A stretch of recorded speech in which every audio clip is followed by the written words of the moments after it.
Welcome to another episode of Inspired Voices. I'm Oliver Riera, and this is Micahel Casey. Thank you, Oliver. Thank you for joining me.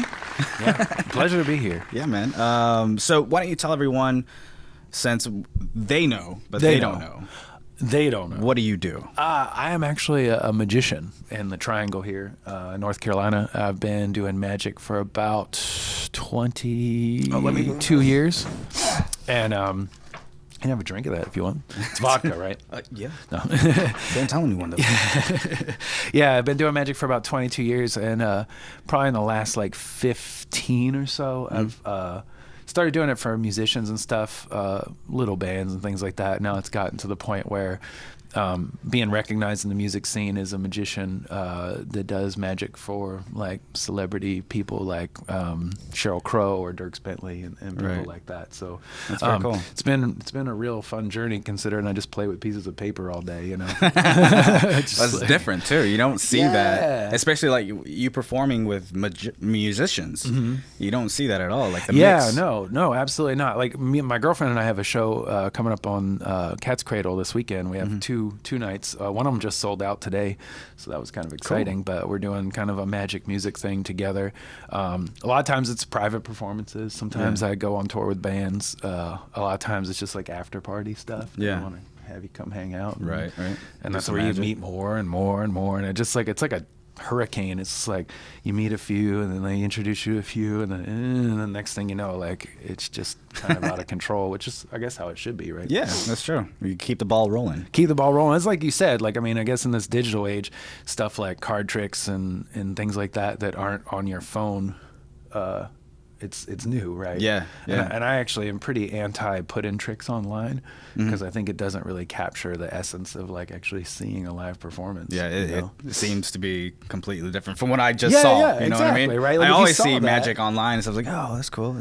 But once I just see it, it takes it to a new level. Yeah, it really does. It really does. And I think that's kind of the point. It kind of brings you back a little bit and reminds you that things aren't things aren't as maybe prescripted and as algorithmic as you think they are. Yeah, that's true. At least that's what I'm going for. Yeah, man. Awesome. All right, so let's take it back. Yeah. Where are you from? From Baltimore, Maryland. Okay. How was it there? That was the 70s, so it was bad. I guess it stayed bad through the wire. Yeah. So, but you grew up there your whole childhood? Till I was 7. So, my dad... we were really, really poor growing up. Gotcha. I always say I'm poor white trash, and you just can't wash it off. It's like a on. stain. It's on there. It's on there.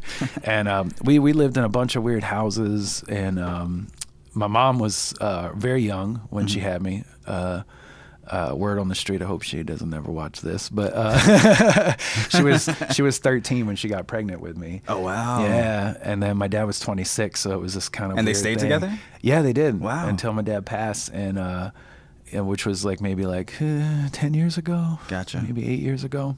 Okay. And were you the only? Do you have any brothers and sisters? I have one sister, younger sister. Okay. But when we were growing up in Baltimore, it was rough. My dad was kind of a rapscallion, kind of weirdo. I remember he was siphoning gas and shit out of people's cars, stealing. Oh yeah, it was crazy. He was always hustling, trying to make that dollar. What was your mom doing? Was she just a stay home, trying to take care of the kids? I guess now when you start doing the math, when I was 5, my mom was probably 18. She wasn't, I remember she had jobs in diners and stuff like that, but all that stuff gets kind of blurry after a while. And then it was really weird. I remember one time my dad, he would take me out. He'd be like, oh, we're going to go on this trip, and you bring your bow and arrow, because I used to shoot my bow and arrow, and I was 4, 5, because that's how they do nowadays, right? We had lawn darts and stuff in the 70s and 80s, right? And these are dangerous toys now. But I would just go in this field and I would shoot these arrows up in the air, and then they would come down, and I would go run and get them and stuff like that. And he had these those gear things you put on your boots to climb up poles and stuff. Yeah. And then I didn't realize he was going and stealing all the copper ground wire that was through the poles that went through the woods. He would go up there and take some bolt cutters, and then he would shimmy up the thing. He'd cut the lines, and then he'd wrap it all up, and then we'd be throwing it in the trunk. And he's like, "Did you have fun?" I was like, "Yeah." It's like whatever, and he's just out there hustling, stealing copper wire from like just stuff. making it a game out of it with the kids. Making a game, yeah. And I guess because he had gotten laid off, Baltimore was a it's a Rust Belt town. Mm-hmm. And so everybody, like my family, they all worked at Bethlehem Steel and like steel factories, and they were factory workers. My dad was one of them at the time. And one day he just showed up and they had locked the doors to the factory, just closed it down without telling anybody. So he was kind of like, what do I do? And I think that's like was his kind of thing. So he ended up joining the military. And then that was what brought us to North Carolina, Camp Lejeune, North Carolina, in Jacksonville. So it was kind of wild. It was a really unusual upbringing. Yeah. You know, I was always a pretty smart kid, always in like the special classes. I didn't know why. Were you shy as a kid? Yeah. Yeah. Like, oh my God, like being a performer now is so weird because like as a kid I wasn't a performer. I didn't want to get up. Yeah, I was completely shy too. I remember like when I was like 5 years old or something, we had a school play, and all I had to do, it was like a circus thing, and all I had to do was light the cannon on the stage and walk out. Dude, that's a big job. I know, dude. I was drenched in sweat. I was drenched. I was like, I was having like a panic attack or something. Yeah. Was it like legit fire? No. Oh, it was like paper fire or something like that. It was just like a whole act. But I was terrified, man. Just being in front of all those people and stuff like that. What come out of the cannon, if you don't mind me asking? Actually, I have no idea. I don't think anything came out. I think it was just like a sound effect. Okay. Yeah, but... You gotta have them cannons. Yeah. I mean, somebody's gotta do that. Somebody's exactly. gotta do that, but like, as I grew up, I was in bands all my life. So being up on stage, like rock bands, yeah, rock bands, and like touring and all that stuff. All that shit was like, it was like my spotlight, man. It was like I was at home, and I knew there was people out there, but I was comfortable just being in the moment. There's a real nice thing that happens, I think, when you're on stage too, and the lights are on you. And you feel all lit up, and then you typically, it depends on where you play, but like you're up a little bit higher, and you're kind of this weird center of attention, which can be kind of nerve-wracking. Yeah. And but there's also that nice effect that the lights are so bright you can only see like a little bit far back into the room. It's really dark outside of that. That always helped me out a little bit. Well, I think it helps a lot of people, especially the people that are introverted and all that stuff. Yes, and the first time I only got nervous like performing like maybe a handful of times in my life, like after I got good, after I felt really comfortable with myself. Yeah. One of them was I performed at Webster Hall, this sold out show. I was opening for this band, the Front Bottoms. Yeah. And was walking out on stage, and they were like, "You want some walk-on music?" And I'm like, "Yeah, actually I do." And they're like, "What you want?" And I was like, "P.D. Pablo, man. I want to come out to North Carolina." And I was just waiting. I was like, has that like, he's talking, and then it's like, North Carolina. And I came out, and then the lights came on, and I was just like so jazzed up. And in my mind, I'm going like, there's 3,000 people out there. Like, how are you going to entertain them? And it's a lot of fun. And I don't know. It's really weird because I think like, and you probably realize this too, I think playing in a band, that no matter what performance you are, a comedian or if you are a musician, you're bringing elements of your life into your performance, whether you realize it or not, right? And that's what makes a good performer genuine. When people like listen to these pop stars or these pop country stars or whatever, and you can just tell, you be like, man, you're making like $65 million a year, $100 million a year, whatever. Yeah. You ain't driving around no pickup truck with no barefooted girl and some baby. You know what I mean? Right. There's an element of insincerity to that, and I think there are people out there that are doing it, and it's resonating. Right. Whatever genre, comedy, music, all the stuff. Like that. Just being on the spotlight, man. It forces you to be on it, or crumble. Oh yeah. And I think that's the true test, right? Like, it is. Like doing it, and like a couple times when I took some of those bigger shows, it was like a real true test. It was like, can I perform for 3,000 people? Right. Like, can I do it? And I'd spent like Especially the first time you do it. Yeah, that first time I did it, I spent 6 months, and I did a tour, and I was like going to different cities like Nashville and Philadelphia and stuff like that, and shows around town, and I was just like working on it. And I was like, even though they were smaller shows, like 100 people, 200 people, I was like trying to go like, how big can I get? Like, how do I build that drama? How do I engage these people? Because if I could do it for 300, I could do it for 3,000.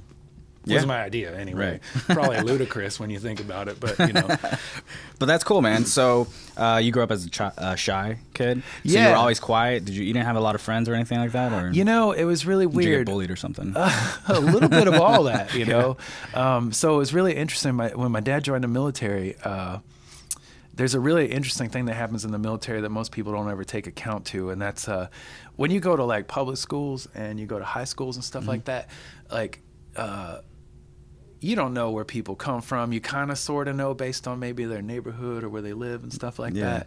But that's true. In the military, it's divided up by rank. So you immediately know based on your neighborhood what your dad's ranks are. And you're not supposed to intermingle in between ranks. Really? Yeah, it's like a big thing. Yeah. I didn't know that. Yeah, it's a real unusual kind of culture. At least when I was growing up in the military, they were like, if you're not this, then don't be here. I mean, even the family members couldn't interact with each other? Oh yeah, the family members could, but like say if I had a friend and her dad was a colonel and my dad's like a sergeant, like it would kind of be like it wouldn't be like, I mean, nobody really said anything about it or anything, but it was one of those things like if something went haywire, that would be the thing, be like, you ain't supposed to be here. Right. You know, I mean, it was kind of like, I dated a colonel's daughter once, but it was the colonel of my dad's whole thing, which was kind of weird. That didn't work out. Did he find out about it and was like, no? I think her dad asked me one time, I was like 18, I was getting ready to graduate high school, and he was like, what are you going to do with your life? I'm going to join the Army because, you're crazy. Like when you're a kid and you're poor and you're in the military already, that seems like a really easy jump, because they're going to take you. You're going to be strong. You're fit. You're a young man. You know what this lifestyle is. Yeah. You know how it works. So it's kind of an easy jump. And I think a lot of people, at least in my high school, definitely did. They became Marines or they went in the Army or the Navy and stuff like that. So it just becomes, you can get easily swept away in the ease of that life. Now, it's not an easy life. I don't mean it that way, but it is an easy career path, because they're like the GI Bill in college, but you may get shot at. Like, you may be dead. I don't know. Yeah, and that was my dad. It was really funny. So I had intended to join the Army. I did the test. I did all the stuff. And then the dude was coming to take me to Raleigh to go get my physical exam. Yeah. And my dad was a beast, man. He was like so mean. His favorite, you ever seen that movie, The Great Santini? No. Oh God, watch that movie.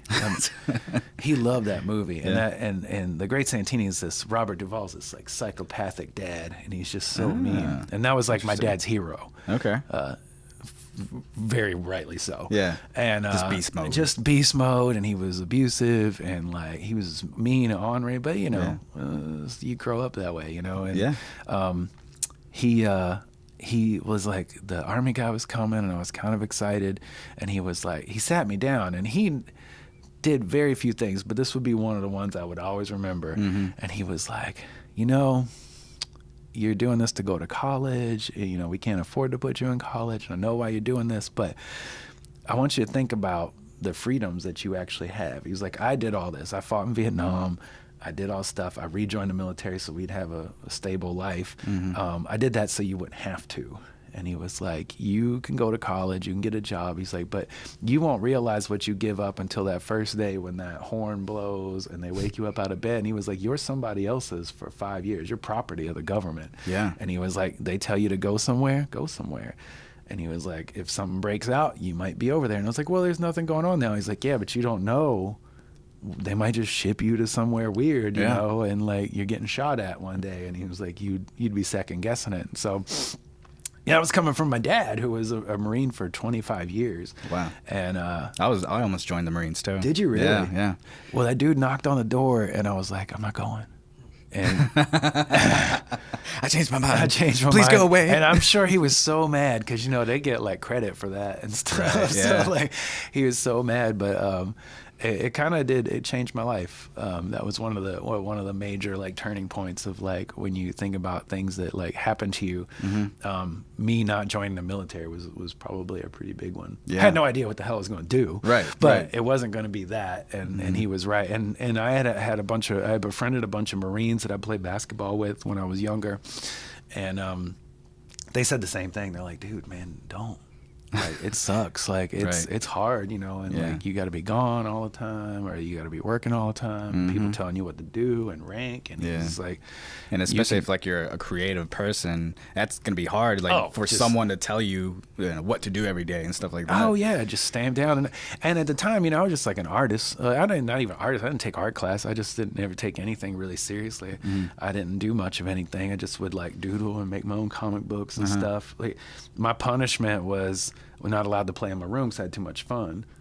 Right? So they made me sit at the kitchen table, but my dad, to his credit, he would be like, well, you can have pen and paper. I'll let you draw. So I had to like make up my own stories, because I would get grounded for the dumbest shit. I'd be like, oh, you didn't like mow the grass. I'm like, oh, you're grounded for a week and you ain't going in your room. So I'd come home from school, couldn't go outside, had to sit in the corner at the kitchen table in this dark ass military house, pillbox little house thing. And then I would just draw these comics of like these assassins that had double like first Alex Michaels is the, you know, the rich, you know, whatever I wanted to make it. He's a rich assassin, and here's his cool car. That's and hilarious. Like machine guns, and he's got a gun inside a gun, or whatever. Just I was making up these stories with just it. making up these stories. That's cool. I never got grounded, man. Never at all. What? I think I've only gotten grounded maybe 2 times. But the way I would get punished is just to get beat.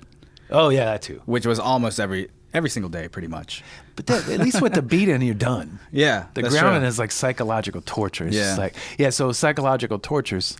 I had a couple. One was I had to bounce my nose on a doorknob. You know, at whatever height a doorknob was, 3.5 feet, and I would just have to sit there crouched over with my nose on the doorknob like this for like an hour, and I would just have to do this, and then. He was like, that is psychological right there. Oh, it gets worse. Then he would be like, man, you're too good at that. Put your hands on your head and do it on one foot. And I would have to sit there for an hour and just be like some yoga shit and be like, I bet you're really balanced. Crying snot on the doorknob. Be like, what if you put like a foot on the floor? Like you had to start over or something? Man, I don't even remember. It was like you just try to go to a different place in your mind. Kind of like when you get beat. You're just okay, I just need to not be here right now. Right. Fly away, fly away, fly away. Okay, we done? All right, we're good. I kind of wish, like, honestly, he beat me more. Like, because I'd just be done with it, you know, instead of doing that stuff. But like I said, he was a huge disciplinarian, which is funny because I see it because I have a going on 16-year-old daughter, and I find myself similar in some ways, like because you got raised that way, and you're like, I ain't never gonna be that way, and you're like, oh, I feel this inner thing that I want to be that way, because you know, I guess you take what you take from your childhood and stuff, and where you come from, and you move forward. Like I'm sure, like if you have kids, I don't know if you have kids, you won't beat them. Right? Like that's a thing because you got beat. I'm the same way. I've never touched my daughter in her life, and you know, and that's a thing. But I will punish her. But I won't. Maybe the same way your dad did. Put your nose on a door. Just stay still in the thing, you know, or whatever. And we had some. He was crazy, and he collected guns too. And one of my punishments was having to reload bullets. Oh, I mean, that's a tedious task, man. Oh my God. No. Like literally take the casing and pop the thing out and then put a new thing. Like the actual bullet. Yeah, making bullets. Like literally making bullets. He would make me go with him, and we would go to the firing range because he had an M16 and he had an AK-47. He was a gun collector and dealer. So we would go and just pick up all the stuff from the rifle range that was used because it was military. It's brass, right? It's expensive. We fill up all these buckets and buckets and buckets and buckets, and he would just come back and be like, all right, you're gonna load all these bullets.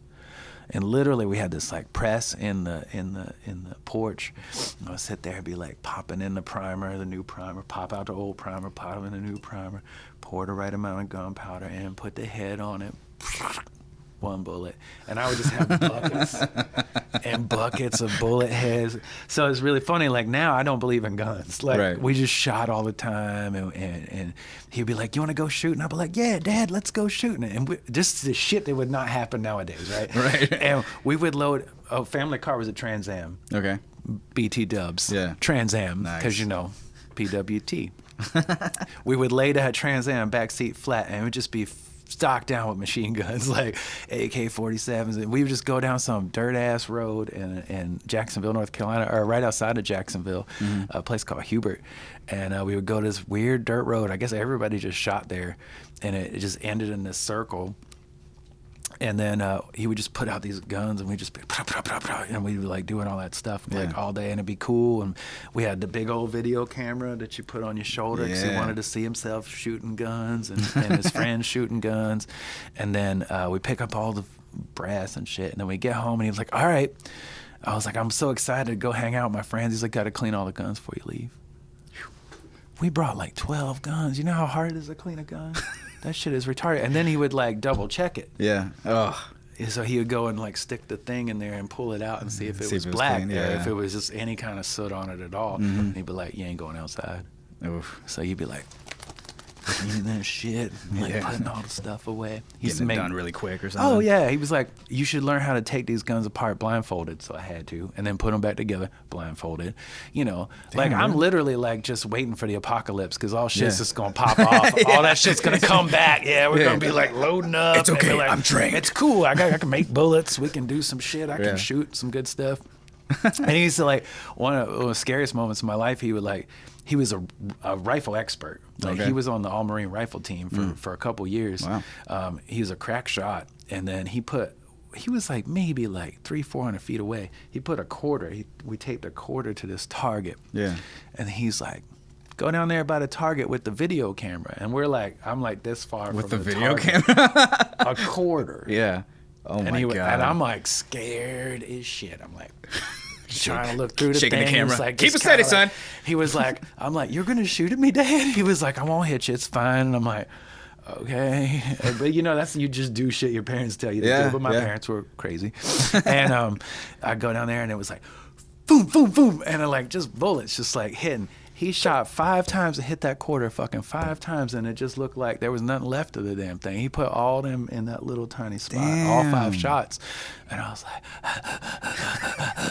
okay, I got it, Dad. Like, please don't ever make me do that again.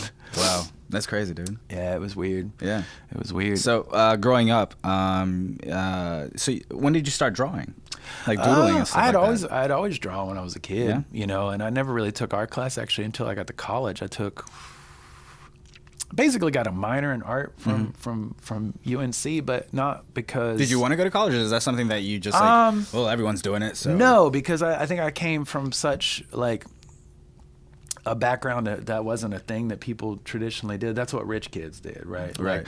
Like, my role was to get a Camaro and then a double wide trailer and then a blonde woman, and then maybe she has like 5 of my kids. For real. I mean, like, that's like a thing. That's the like, goal. You go get a job that pays good and stuff, and like you just settle in, and like that's your life. And literally that could have honestly been my life, and I would have probably been totally happy with it, with what my exposure to the world was in the limited capacity, because you grow up in a military town. It's real right wing, gun toting, racist, like all the stuff. So you're kind of raised with this awareness, right? You know, and then you're like, yep, the American dream. You just get a double wide. Maybe, you know, like my dream, I guess at the time, not only if you couldn't get a house, the second best thing was to get a trailer and get it on blocks. Yeah. You got that trailer with the foundation on it. That's like right at house level. That's you know, it's like you're set, man. You're set. And them double wides is getting nicer. You know, they are, like, dude. They're getting nicer. They are. So, you know, so that's hilarious. That was kind of a thing. And then I met my now ex-wife, but we met when we were 18. I was 18. Working at Walmart. I was pushing shopping carts because that's what you do after you don't join the Army. You push shopping So carts. after high school, you pretty much just worked, pretty much? Yeah, that's I mowed lawns for like with this really crazy old Marine dude who had a lawn mowing company. Yeah. And then... when did you start doing magic? Funny story. Like, not until I was 21, 22 years old. I couldn't even shuffle cards. Yeah. When I started. Didn't even know nothing. Wow. Know nothing. Yeah. And I was actually on an airplane. So my wife at the time and I had a apartment together, and to save money on rent, because rent was $200, And just to make a point about how hard things are in Jacksonville, this was in the 90s. Mm-hmm. We both worked 2 40-hour work weeks, and our income tax return for like 1994 was $23,000 together. Wow. Working it out. Wow. Our rent was like $200, $300, whatever, but we had extra room. This Marine friend of mine that I met playing basketball, we had him come in, but he got out of the Marine Corps, and he went away, and then I moved up to Chapel Hill. Mm. So she bought me a airplane ticket to go see him as a graduation gift when I got out of college. So I was like, I'm going to go see my friend. I've never flown on a commercial airliner before at all in my life at this point. So you were scared? Oh, I was nervous. Yeah. I was nervous. And then this is back pre 9/11 times, because like you could just walk people into the airport to the gate and be like, see ya. And, you know, people coming and go. The airport was just such a lax place then. It was awesome. And then I was like, man, I just got a bad feeling about this. Yeah. And my wife's was like, oh, you just being a baby. Just get on the fucking planes, fly every day, and nothing wrong. I don't like those feelings. I don't like those feelings either. So I got on this fucking plane. We're going to Newark, New Jersey, which, by the way, that fucking airport sucks. It always sucks. It's never been good. And especially now, my first commercial air flight goes to Newark. We're flying around. I'm just like, you know, not good with it at all. And the window's open across from me because I'm in a middle seat. And then I see, like, I was like, is that the Twin Towers? Like, I just said it out loud. And one was like, no. And I'm like, well, that's the Statue of Liberty, because, you know, you're making this, like, arc to come into Newark. And then I was like, wow. And I had this, like, calming feeling. I was like, oh, it's going to be good. It's going to be all right. I saw some shit, and it's weird from seeing it up here. And right as we were getting ready to land, I mean, like, the grass on the fields was like doing this, and we were getting ready to touch down, and then them jets kicked back on, and the plane went like 45, 50 degrees up in the air, and it started making them noises like in that TV show Lost. It was like like it's about to crack open or something. Yeah. And I was like, oh my fucking God. I'm like, it's happening. I'm going to die. Literally, I'm on a Alanis Morissette song right now. I'm like first time getting on an airplane, going to die. It's going to crash. And it's like, now what goes through your mind when that's happened? Oh, you just fucked. You just give up. Yeah. You just like, slay this. It's whatever. I mean, what am I going to do? Screaming about it ain't going to do no shit. Yeah. Crying ain't going to do no shit about it. You're just going to die, I guess. And like, it was bad because I had read all these books. That's how nervous I was. I read all these books with like, just watch the stewardesses, because if they're like scared, then you should be scared because they seen some shit. So I was watching them. They were scared. And the bins were flying open and people's luggages were shooting out. I mean, it was like tense, and there was people just started throwing up. Like, it was like, because it was scary, man. And I'm just like, oh God. And then the plane righted itself, and then the pilot came on and was like overly apologetic, and he said, well, there was this wind shear. If we would have tried to land, it would have tipped the plane over, we would have crashed. And I made a last minute decision to just dip out on that. Interesting. Which, thank God. Yeah. And then they just collected all the vomit bags, and everybody just got off the plane like no shit never happened. I was like scarred. I'm like, so shaking out of there. Yeah, shaking out to get some quarters out to use the fucking payphone to call my wife and be like, I almost died today. Clink. Yeah. Remember that feeling I had? I almost died on that plane. She was like, just shut up, get a fucking drink, and just settle down. Like, you got another flight, it'll leave in a minute. And I'm just like nervous. I'm just drinking martinis and getting it, you know. And then, that was a connecting flight, man. It was a connecting. So you had to do it again. I had to do it again. But nothing could be that bad, right? On your first time. On my first time. That's hilarious. So I hung out with my friend all weekend, or like a week, and I didn't really spend any money, but we went to the Mall of America. Yeah. And there was this kid in this magic shop, and he was doing some shit, and I was like, what the fuck? Like, I'd seen some shit on TV, and I watched magic on TV. I never really thought about it. Right. And then I had this like cocky ass attitude because I was like, I just graduated college. I'm like, I've got a pre-med degree. There's a book, I can read some shit, and you just give me that, and then I don't need whatever. And he was just like doing some dumb shit. I remember he grabbed my credit card. He went like this. He was like, and I was like, what? is he doing? I'm like, who's this child? This wizard? Whose parents? The book? Yeah. Whose parents are this Where's child? Your mom and dad. Like, and then I bought this book, and then I bought a pack of playing cards and a lottery ticket, and I got on the flights back.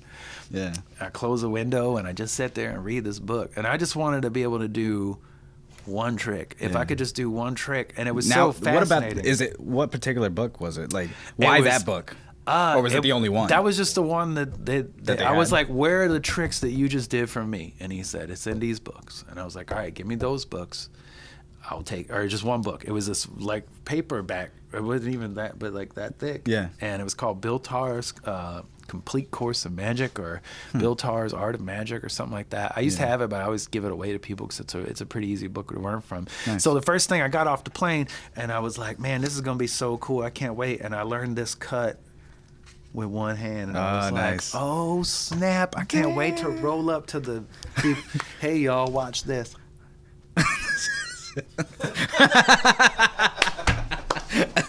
You know, because I was like boom, and people be like, whoa. So that was like the first thing I had learned. And then I learned this. I would go in the mirror and be like, shoot, you know, that kind of deal. So, and then I was like, this is kind of cool. And then my wife at the time, she was like, man, it's going to be just like everything else you do. You just try something for like a minute, and then you're going to fuck, you know, you can give it up. You spend all this money. And then it never stopped. It just never stopped. Like that one basic book opened me up to a whole bunch of stuff. So when I started watching some stuff, again, this is now, what YouTube. about it? What about it do you love? Magic? Yeah. It's there's a weird thing. It's a simplicity in directness, right? That like for example, cards here and then it's not here. Right. But where them? There you go. You know what I mean? Like where does it go? Or how did you know that? Or how did that happen? Or when you start kind of seeing some things that don't make sense, because really when you think about a pack of cards, this is a pack of assumptions, right? Like if you see this and this, all this is an assumption. You assume there's 52 cards in there. They're all blue. They're shuffled up. There's 4 suits. There's all these assumptions you make. I ain't even got to make them for you. Yeah. You just make them for yourself. Right. And then I play with that. So magic actually doesn't happen with me. I'm a facilitator of it, but it really happens in the people's brain. So it's like, can you lay out an experience where people experience the magic like kind of in their head, and then feel like it's magic because you're drawing some weird lines. Right? You'll be like, oh, this is this thing, and then, what's your favorite card? Oh, I'll just pull one out. There's 50 whatever cards, and you grab the one you want. Like, what are the odds of that? Right. Well, 1 in 52, but you know, I'm better than that. But you learn, like, I think through that process that magic is actually, you're just facilitating it, and it actually happens in the people's minds. And it doesn't happen anywhere else. And for me to do that, I have to destroy what magic is to me, which means I have to take out all the magic of it and think about it from a very performance kind of place and a technical place. It seems like you love the psychology of it. Oh my God, yeah. It's the best. Like, reading about psychology and magic is probably the best thing, and every psychological book or study can be applied in a magical kind of sense. So being a scientist, because, you know, I graduated from Chapel Hill with a BS in biology and minor in chemistry, like, I'm a science dude, so that's why I knew I could read that book. I'd read lab instructions and everything. All the big words. I'm like, this is simple. If there's a child doing this, fooling me, I'm a damn graduate. I could do it. And I honestly want to go back to this fucking place and find this kid and destroy him. You should. Yeah, I'm just like, go back. That was silly. I'm not even doing magic anymore. Why are you doing this? Yeah, I know, right? He's like, I don't even care.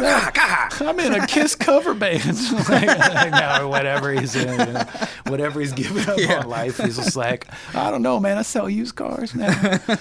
But there's a threshold for that magic, because like there's a certain point in which you have to believe it, right? Like when you exude it. Yeah. So like you have to know that you are capable of it. And I think like a lot of magicians, they get in that space where they can fool people. And that's cool. Yeah. That's not necessarily magic. Right. Like fooling somebody and magic are they're two different things, right? I don't even like the word fool. I don't like anything. I just want to create an experience. Yeah. And so I'm not here to be like, I got you, ha ha, you know, or whatever, or this really kind of cocky attitude. I really have a very laissez-faire kind of attitude towards magic, and it's more like a happening and a conversation than it is a thing. And I think that's really what's resonated with me as a person, because like I think, you know, growing up the way I did and a really hard life and very insular and kind of isolated in a sense, you know, and being poor, you didn't get to hang out with all the cool people and stuff like that. So you just were left with what you had around you. And, you know, you finally get in the world and you start making your way. And like with magic, you know, I just love people so much. I like getting to meet people. I like getting to know people. I get energy from them. And then to give something back to them, you know, that it really does come from my heart. I love performing. And it's one of my favorite things. And that's one of the things that I love too, is like, especially what you said, the energy of other people. Oh my God. Like I'm so in tune with myself, like the energy that I have, that when I see it with other people, I'm just like, oh my God, it'll feed me that energy. Oh especially my God. when I perform and stuff. Yes, like that. It's just hard to describe. And with magic, it's so interactive. Like I don't get to just stand up there and just do a bunch of crap and then just have people respond, right? Like you have to you have to engage them. And so like with close-up magic that I love, you have to really engage and create a sense of whatever it is that you're trying to like create, whether it's wonder or whether it's you know, funny or whatever it is. You have to create that, but you still have to have people engage, right? They have to kind of be there, because again, it happens in their mind. So I can do all these tricks myself. I'm not going to be impressed with them. You know what I mean? Like I know how they work. Like it ain't a thing. And so, but doing it for other people is where I get the joy. So like sharing that is where it gets. In the same way, I think like comedians, like I like making people laugh. Or musicians like making people sing along or dance. Right. And I'm an actor, so like I love performing on stage. And when you resonate, and people go, "Oh my God, that was so incredible!" You know, on a different level, I guess. In a sense, I don't ever like to associate myself as an actor, because I don't feel like I'm acting. But you know, they would come out and be like, I don't know, like say, you know how those dudes, they always play like a real butthole dude in the movie, but then people think they're a butthole, right? Like when in real life, and I have to, I even have to like disengage with that and be like, man, I fucking hate that dude so much. He's such an asshole.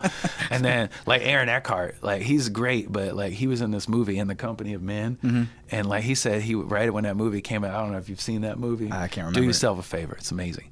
It's awful, but it's amazing. And they like it's these two dudes, and they both are jilted by their lovers, so they decide they're gonna seduce the most vulnerable like girl, and they find this deaf girl, and they both start going after her as a game, and then they meet up behind the scenes and be like, man, I'm taking her to dinner, and they're trying to one up her. And it's bad because the whole reason is to break her heart, like the women that they were with broke his heart. So he's so evil in this movie. He's so mean. They said after he filmed the movie, he would go out to clubs and women would just give him they'd be like, that dude. And I couldn't like, get chicks for months. Right? And that's really funny, because like he's just so good at acting, like he can pull that off. And I have to remember that too. Be like Joffrey from that Game of Thrones. I'm like, man, that kid I just want to choke him. But then you're like, but he's such a good actor. Like you have to remember that. And I think like it's just acting. It's just acting. And with magic, I get up there and I do some stuff, and people are like, you can read minds. How did you do? Like you must be a wizard or whatever. And then you have to be like, I don't know what you believe, because again, I don't come in with a pretense to tell you that I'm this or that. I don't even tell you I'm anything really other than what I do. So it's really funny to have people take that next level where like an actor might get that bias against him. For me, it's like, oh, he can like, what's my dead grandmother's name? Right. Yeah. Do you know what I'm thinking right now? Where's the or? Yeah. You're like, what if I was going to pick, whatever. They keep running scenarios in their head. And you're do you audit yourself every time you do a performance? Like, okay, what could I have done better? Yes. And stuff like that? Okay. I have a journal I keep. I write down all the tricks and series before the show. And then I edit them all the way up to the day of show, and then I kind of try to write a little couple notes after. I haven't done it in a while because I haven't had a show like that, but I've been keeping diligent notes this year. For one, if I go back to a place, I don't want to do the same set twice. Right, of course. And for two, it makes me flex in my style a little bit so that I can kind of add new pieces in, right? So like for these shows in Chapel Hill, I'm adding in something that I used to, I kind of took off the map and I'm putting it back on. Okay. And it was like, I had this whole thing where I was like, I just always was trying to close bigger and bigger and bigger. So I did this one trick, and then I found a better one, then I found a better one, and I found a better one, and I found a better one.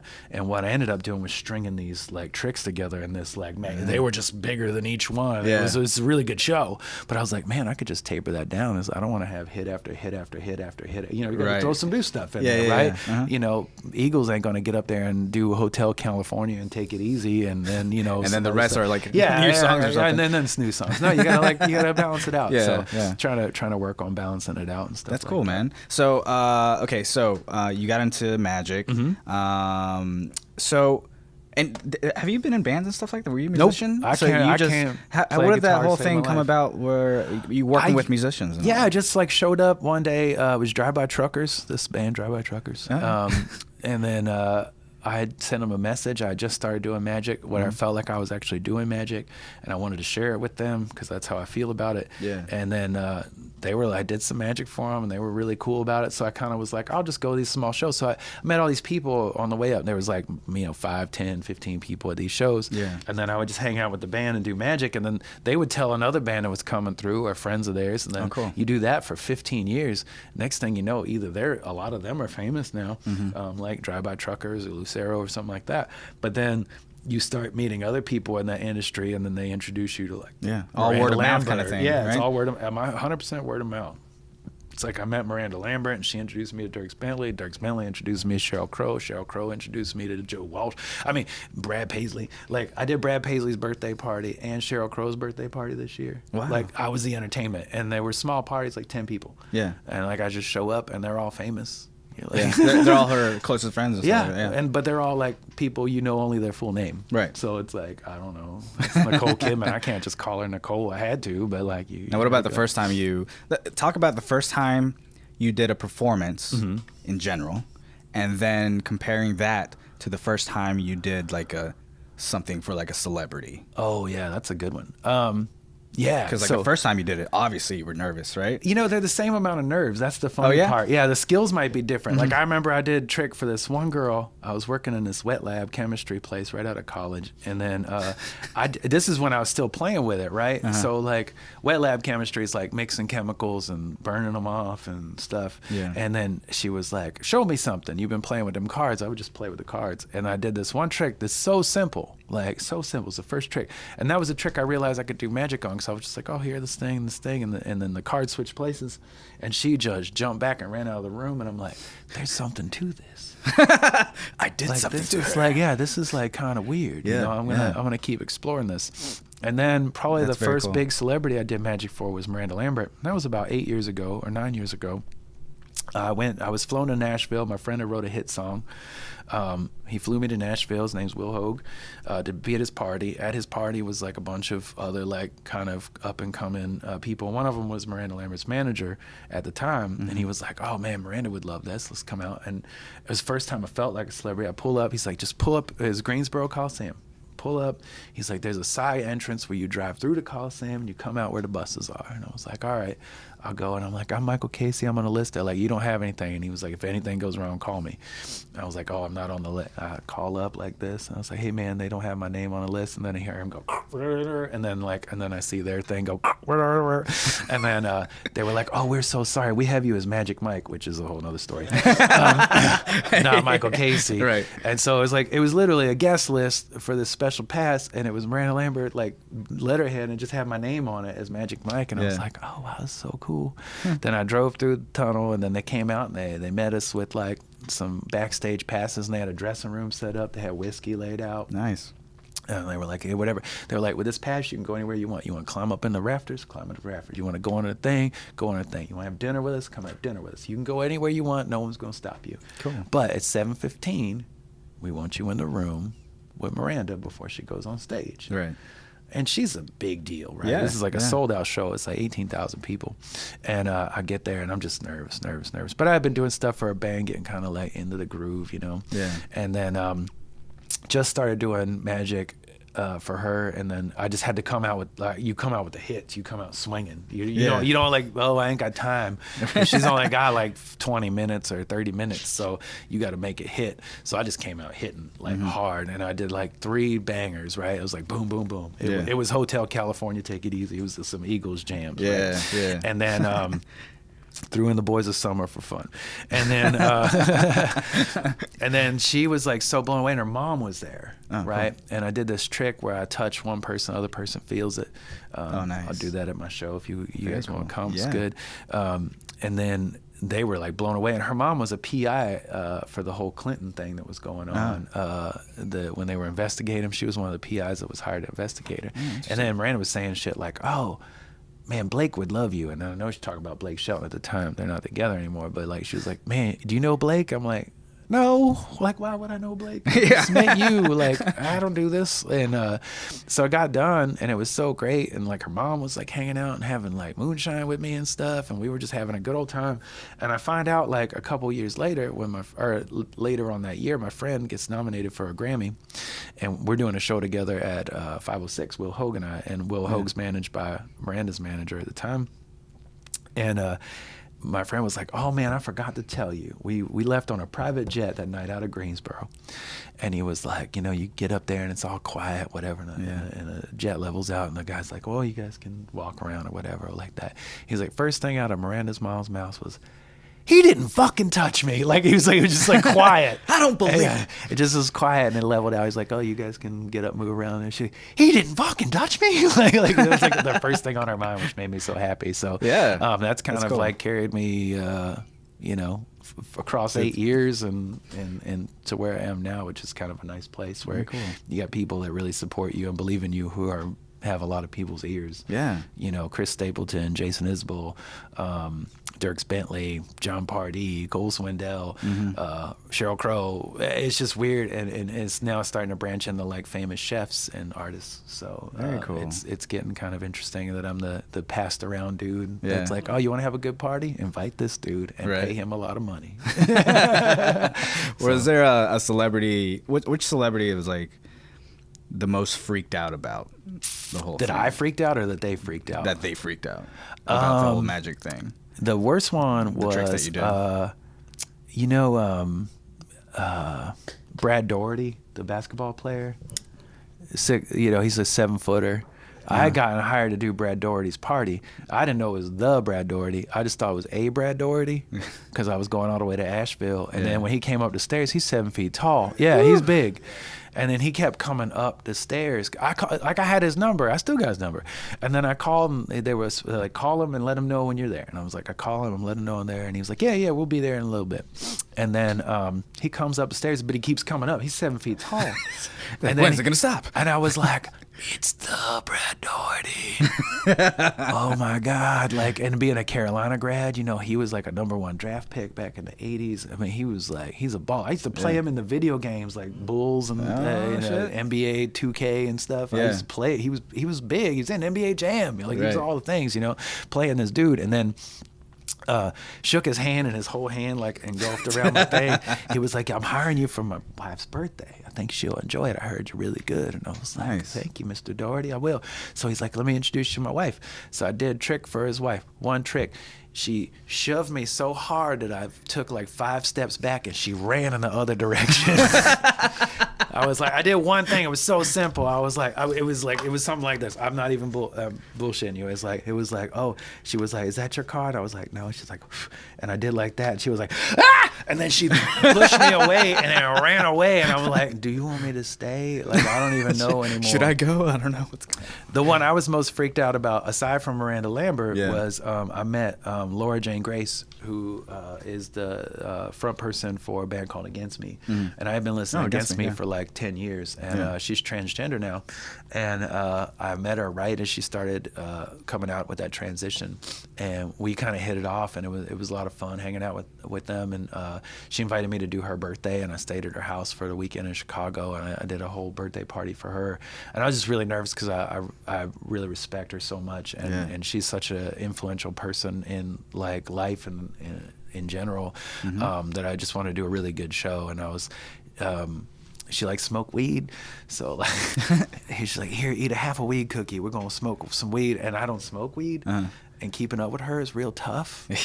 So like, especially if you don't smoke. But you don't, yeah, especially if you don't smoke. And so like, I'm just trying to keep up and be like, yeah, it's all cool. But then like, it all hit me on the way to the show. I was like, I hope this stops soon. And so I had gotten there, and they were like, yeah, whenever you want to start. I'm like, yeah, just let me get some water and like sit here for a minute and breathe this Chicago air. Yeah.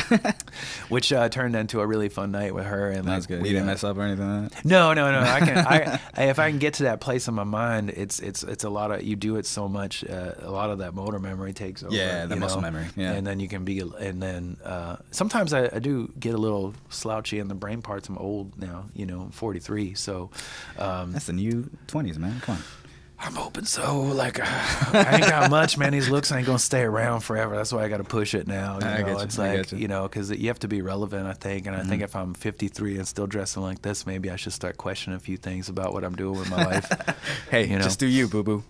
And now it's funny because now I got the money to afford the things I've always wanted, like a leather jacket or a nice car. Yeah, I'm not buying a Pinto or like riding a bike, and then working.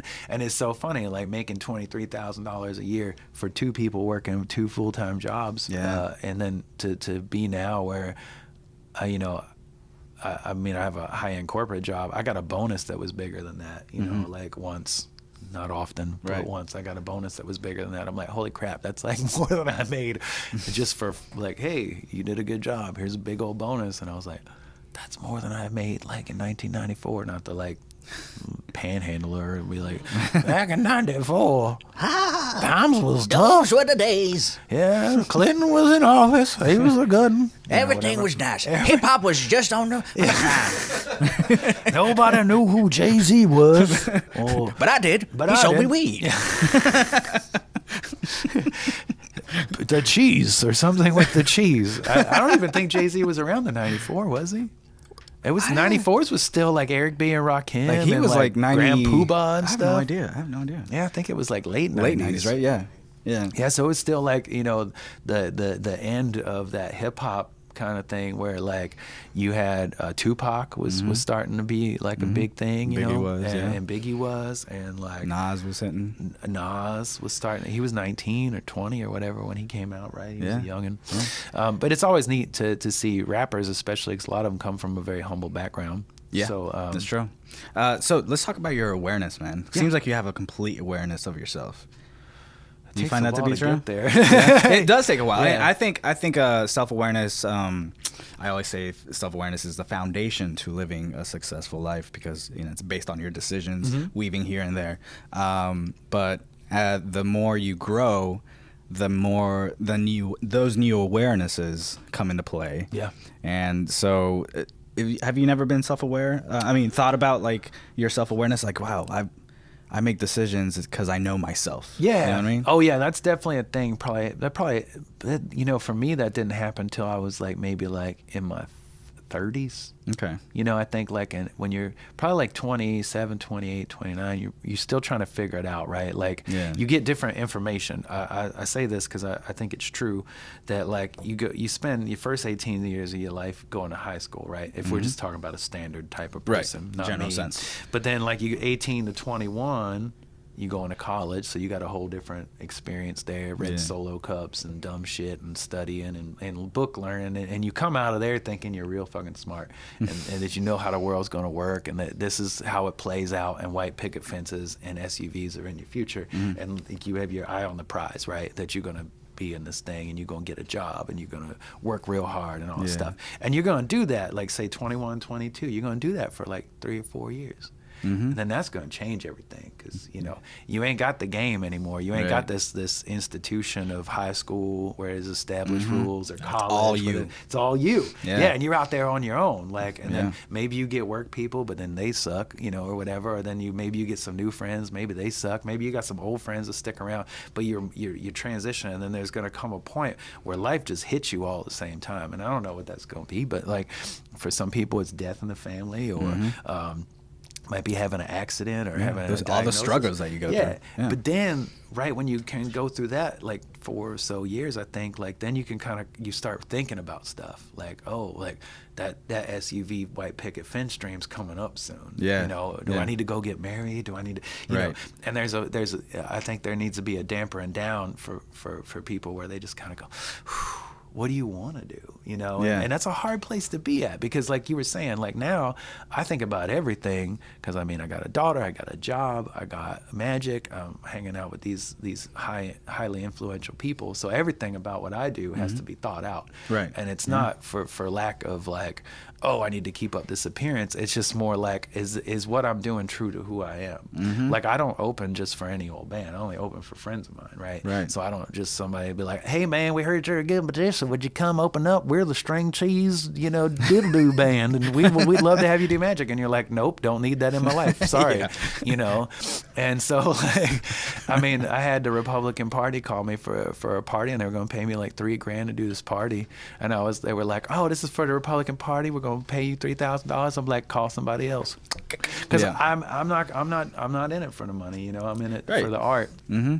And I mean, the money will follow once once you do what you love. You know. So so that's the thing, and it's like, you know, I've never been into drugs or like drinking to excess or anything like that. I mean, I like to have a good time just like anybody else, but I think all my decisions, and even now it's stemming out to people I try to surround myself with, because I'm noticing that like if I make good decisions about the people I put around me, then I become better. Yes. Right. Yes. And so like and people can influence you, like Matt. Like I met Matt, and you know, I met you technically through my girlfriend, because she like hung out with those redneck comedy guys, and they're really cool dudes. And then they were just willing to meet me because of her, and then we all hung out and got to, and it become like, again, it's like a hurricane. It just starts real small, and then it just be like, and then you can just, oh, you know, this person, there's a pass card you get, and be like, oh, if you like this person, they like you that much, boom. And I've been using that pass card for, you know, the better part of 10 years. Yeah, it's worked for you. Yeah, where people are like, oh my God, like some band will be on tour with like, I don't know, Manchester Orchestra, who I never met before, but my friends were on tour with them, and then they were like, we heard about this dude, let's meet this dude. And I'm like, damn, Manchester Orchestra wants to meet me. Or, you know, Brad Paisley wants me to come to his party. I've never seen him play show or do anything, and then you're just like, one day you're just sitting there, just basically who you've surrounded yourself with has put you in a position to keep doing that, and now you surround yourself with that person, it gets stronger and stronger and stronger. Yeah. So, you know, I wish we could learn that in high school, like the people you surround yourself with. I don't think you'd believe it though. Yeah, I don't think you'd believe it. Like one of my you know, my students, I teach acting as well, so my students, you know, tell me things that are, you know, that happens in high school and stuff like that, and I just really want to tell them that, like, you know, just you need a new group of friends. Like you should just get a new group of friends, and then you will be a lot better off. But I can't tell them that because they don't believe you. No, they want to be cool, and now is their life. They're doing now is their life. Yeah. Now they're not thinking about what life's going to be like when they're 22 or 20, or when they go to college or they don't go to college. But also, like, I don't want I feel like they have to go through that themselves. Yes. In order for them to learn. I can't tell them that. Not everybody's going to make it. Yeah. You know, I know people that are like my age, and they're still just confused and like whatever. Or maybe the worst thing that could happen is that maybe you settle into your life so much that you're just like, whatever. And I never want to be that way, right? Like for me, it's always what's next. So like, all right, I do this thing. Well, what's next? Or what do I want to do? Or where do I want to be? Or where do I see myself? And it's not in that weird, like, you know, interview question kind of way. It's a lot about asking me about what do I think is going to make me happy, right? What do I see that I want to do? And part of that's also being like open to the world. So I used to go out a lot and embrace everything. I go see comedy, I go to art shows, I go to a lot of rock shows. I just go out sometimes just to be around people, and then sometimes you just run into people you just never even knew, and then you start creating opportunities for yourself. And I don't even mean like financial, I mean like just opportunities to meet and be influenced by new people that you want to surround in, right? So it's kind of like this audition process, right? To be like, oh, this dude's a dick, I don't never want to talk to him again. Or this person's really cool, I like it when they come around, you know? Right. So you can kind of like, curate your own group that way, I think, a little bit. And I have really solid friendships. I almost have too many because it's hard to keep up with what all they're doing, and you want to support them all, but it can get really hard when you got a lot of them. Of course. But you also have, a core group of people that you really are just like. Yeah. And then there's I think the true thing of somebody who realizes who their self is you'll have a friend or a set of friends that no matter how much time passes, when you get back together or you talk, it's just like nothing has gone by. I know, dude. I love those That's friends, the dude. best, right? It's the best. It's the best. So It's that makes me so happy, and I think that's because you've picked the right type of people to be with, right? Yeah. People that are in that, like you said, same mindset. same mindset. To be like, we're both busy, but when we get together, let's get together and make it meaningful. And then when we split apart, keep it loose, go our own contact, ways. and then you come back, right? Yeah. So I think that's like a really important thing. So I think it really does come to how you surround yourself with people. Yeah. And it's not so much because people sometimes they just be like, this opportunity isn't happening to me. Like, and then you could be like, what are you doing to like make that a thing? Are you just sitting around or something, or are you actually doing something about it? You know what I mean? Like for me, when people said, "Oh, it weird. Why would you want to do magic at rock shows? It's loud. No magicians don't do that there, or whatever." And I'm like, I don't know. I like rock shows. I want to be a part of this thing. And so I basically created a thing for myself in a circle where that didn't really exist before. There might be like one or two other dudes doing it, but like maybe. But like I have such a sphere of influence in the music scene that it's blows my mind. Like and it runs the scope from Dashboard Confessional to Dierks Bentley to like Manchester Orchestra and the Front Bottoms and some of the best punk bands I've ever met to like Brad Paisley. So it's a really weird scatter plot of like stuff, but it all really comes down to the one thing. It's like people told me I couldn't do it and then I wouldn't. It was dumb. My dad laughed at me when I did magic for him, and I was good at the time. Yeah. I did magic and he was like, oh, you messed up. And he was what about your mom? I still don't think she understands it. Like she just like, because I never did it as a kid, so it was something I came into as something as out a of the young blue. adult. It's just like, yeah, okay. And we're like, okay, I guess he's good at it. I'm proud of you. Like, I mean, it's kind of that like really confusing thing of like, you're an adult making adult decisions and knowing who yourself is, and then your parents at some point just kind of don't get it because they're just like checked out. Not checked out because they just don't have to raise you anymore, so they just want you to be happy, and you look happy. They're like, yeah, I don't know what that means, whatever. And you're like, you don't understand, Mom. I'm flying to places and making money and seeing these crazy things, and then she'll just be like, oh, that's cool. You want to come down to the bridge club or whatever? Or like my church group has a meeting. You can perform there. That's my favorite. That's my favorite. Like you'll meet somebody and they'll be like, Mom, my 12-year-old does magic. You should get him to show you some stuff. I'm like, we're not even in the same. We're not. And then, or they'll be like, my church group's having like a luncheon. You should come down and maybe they'll tip you. And you're like, this guy works for the news. He could put you on the news. Yeah. Oh, yeah. Oh, God. If I had $1 for every time I did those shows, like, oh, you come down. It's just a good networking opportunity. You know what? Nobody cares that you're there, right? Yeah, so you got to make them care. And I think that value is putting a value on it. It was really funny. I recently got asked to do a party, and my billing rate has stepped up. I used to do like $300-something an hour. And now I'm making like, for some of these celebrity parties, I'm making like $3,000 and $4,000 an hour, right? Yeah. So it's like, well, do I do 10 $400 shows or do I do one $4,000 show? like the math is starting to get in my brain. Now for me, I don't base it on money. I base it on long-term decisions. True. Right, so like I would do a $400 show, for example, if you were talking about that rate, if I knew that it was gonna help me in the long run, right, and stuff like that. Well, so for me, do you base decisions on that? Yeah, oh, absolutely. Well, I'm doing a bunch of those now. Like around town, I never charge people as much as I have to charge people that I'm flying to go see or their house or something like that. It's like a different kind of scale. Yeah. And so like I like to do it because you get to meet people. And you get to be part of your hometown. And to me, I'm not trying to break the bank. I'm not trying to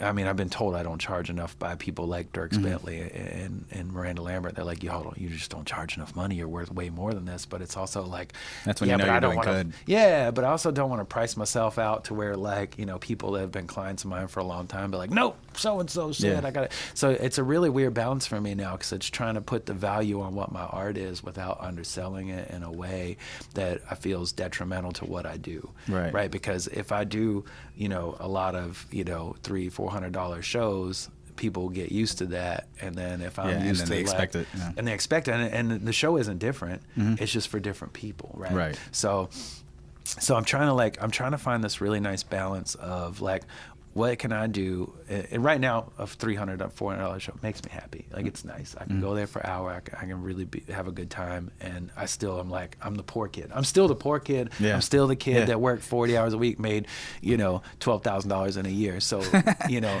making that much money in a couple months sometimes is just like, what is happening right now? Like, but, you know, not to make it about money, but there is a value to your art. You know, at a certain point, you don't sell your paintings in a coffee shop for $50.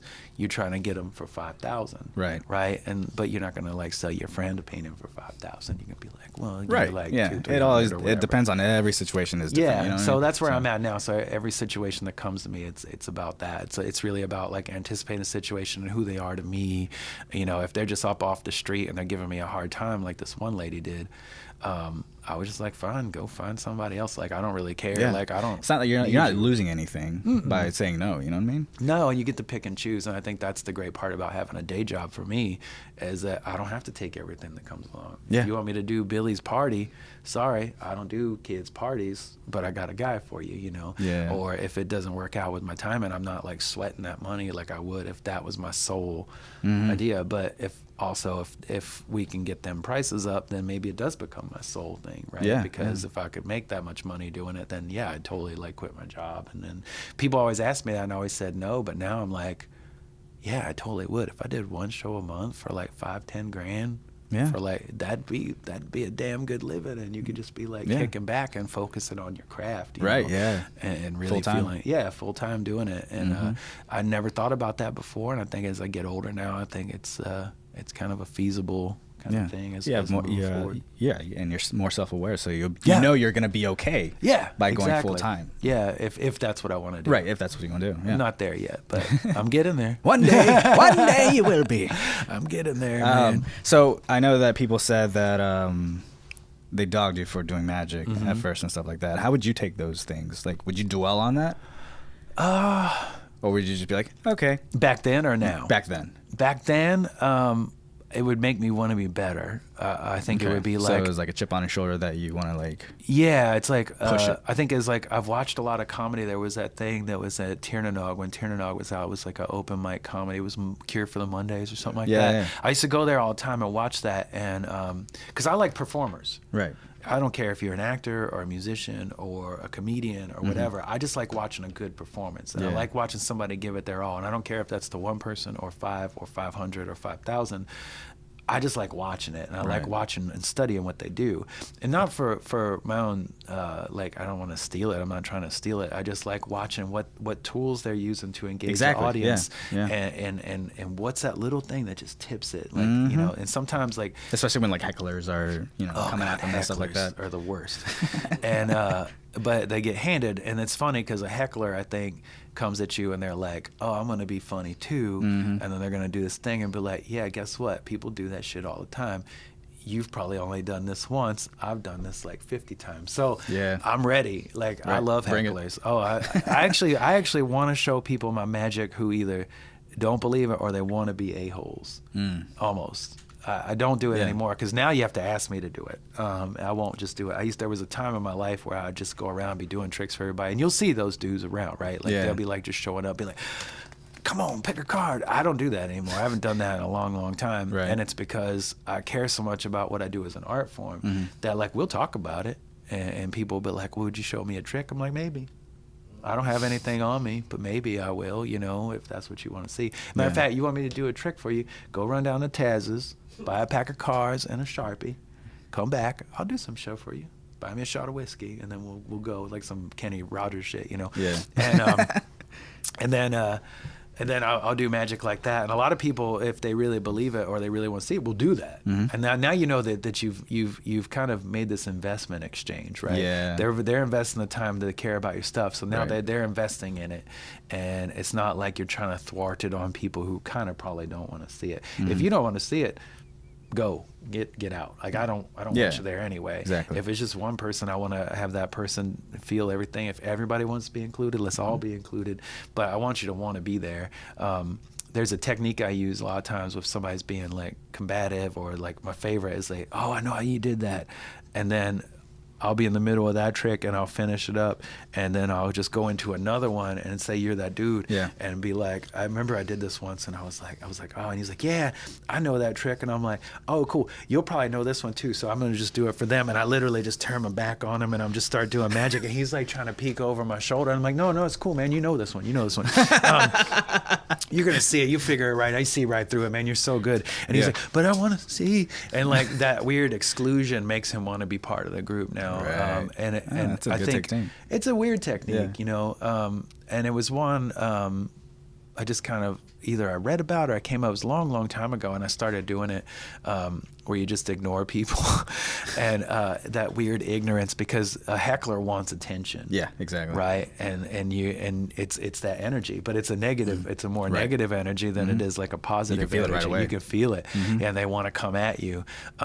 And so I always feel bad if I just try to shut them down and make them feel bad and be condescending. But sometimes that's what comes out naturally, being, you know, raised like I was. Right. I'm coming out swinging. I'm like, oh, you want to take a shot at me? You know, I've been emotionally abused for most of my life. Like, You know the things my dad did? said mean shit to me, and like, oh, we can do this. My dad hated my magic. Yeah, he hated him. Well, he didn't hate my magic. It was really funny. The first time I did it, he was kind of laughing and just like whatever, and then he saw me do it again, and he was a little bit different, and then he actually got diagnosed with a heart condition and passed away from it. But in his last like 3 or 4 years, he really took a real shine to it, was really proud of it, and that was really nice to me. And I showed him one trick, and it was really funny because he pulled a fucking death card on me. I was doing this trick. It was just he and I would drive down to Jacksonville and go see him. Yeah. And then we would drive to Hooters. My dad, you know, right. My dad. That's what Gotta get some he liked. The chicken. wings. Right. He liked the wings. I I love the don't know. He liked the wings. And we were in Hooters, and I just did this one trick for him, and he was just so like blown away by it. And he was like, "Son, I'm gonna die, but I would love to know how you did that. Would you tell me? Would you tell your dying father?" I mean, he's just psychological. Damn. Always with it. And I was like, "Yes, Dad, I'll show you how it's done." And then I showed it, and he was just like tickled like a little boy, man. It was really, really great. That's cool that you had that moment, though. Yeah. And he tried to undo in the last probably like 4 or 5 years a lot of stuff that he did to me. A lot of it, you know. Yeah. Which was good. I mean, the effort is really all you needed, you know. Right. And part of that came from a really dear friend of mine named Shannon Clark, whose dad was way more abusive than my dad ever was, to the tune of he went to jail for 8 years for abusing him. And I hope I'm not telling a story for Shannon's sake, but Shannon got separated from his father very young. Do you want to go tell him? All right, cool. He got abused by his father and then didn't see him after that. And then his dad passed away probably about like 4 or 5 years before mine did, and it was right when my dad was making amends to come back or try to reach out, and I was like real like staunchly against it, and he was like, well, I went to clean out my dad's stuff in Tennessee, I think, and he found his dad had magic cards and special coins that magicians had. Oh, yeah? He had all these things that were like magician gear, and he never knew that about his dad. And he's a magician, and he's one of my favorite people in the world, and one of my mentors. And he was like, I just didn't know this about my dad because I was so mad at him that I never tried to reach out. And even though he tried to do this, I didn't know it. And he was like, so I'm going to tell you this. If there's an opportunity, just make sure you don't leave that stone unturned. Yeah, man. I took Shannon's advice, and I really did that, and I'll never regret it. Yeah, that's cool, man. That's one of the things that, because me and my dad never got along. You know, I was beaten so badly as a child, and all this stuff. We never got along until I was probably around 26, 27.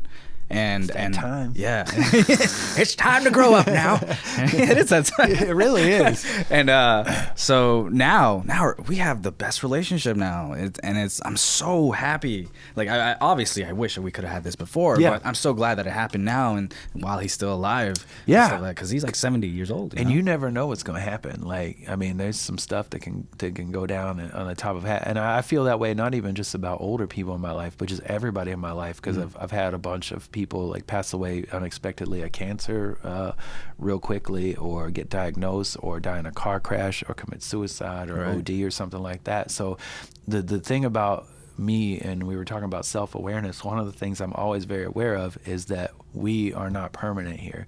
All the plans we make and all the plans I make, they're all good. They're like some dream board shit.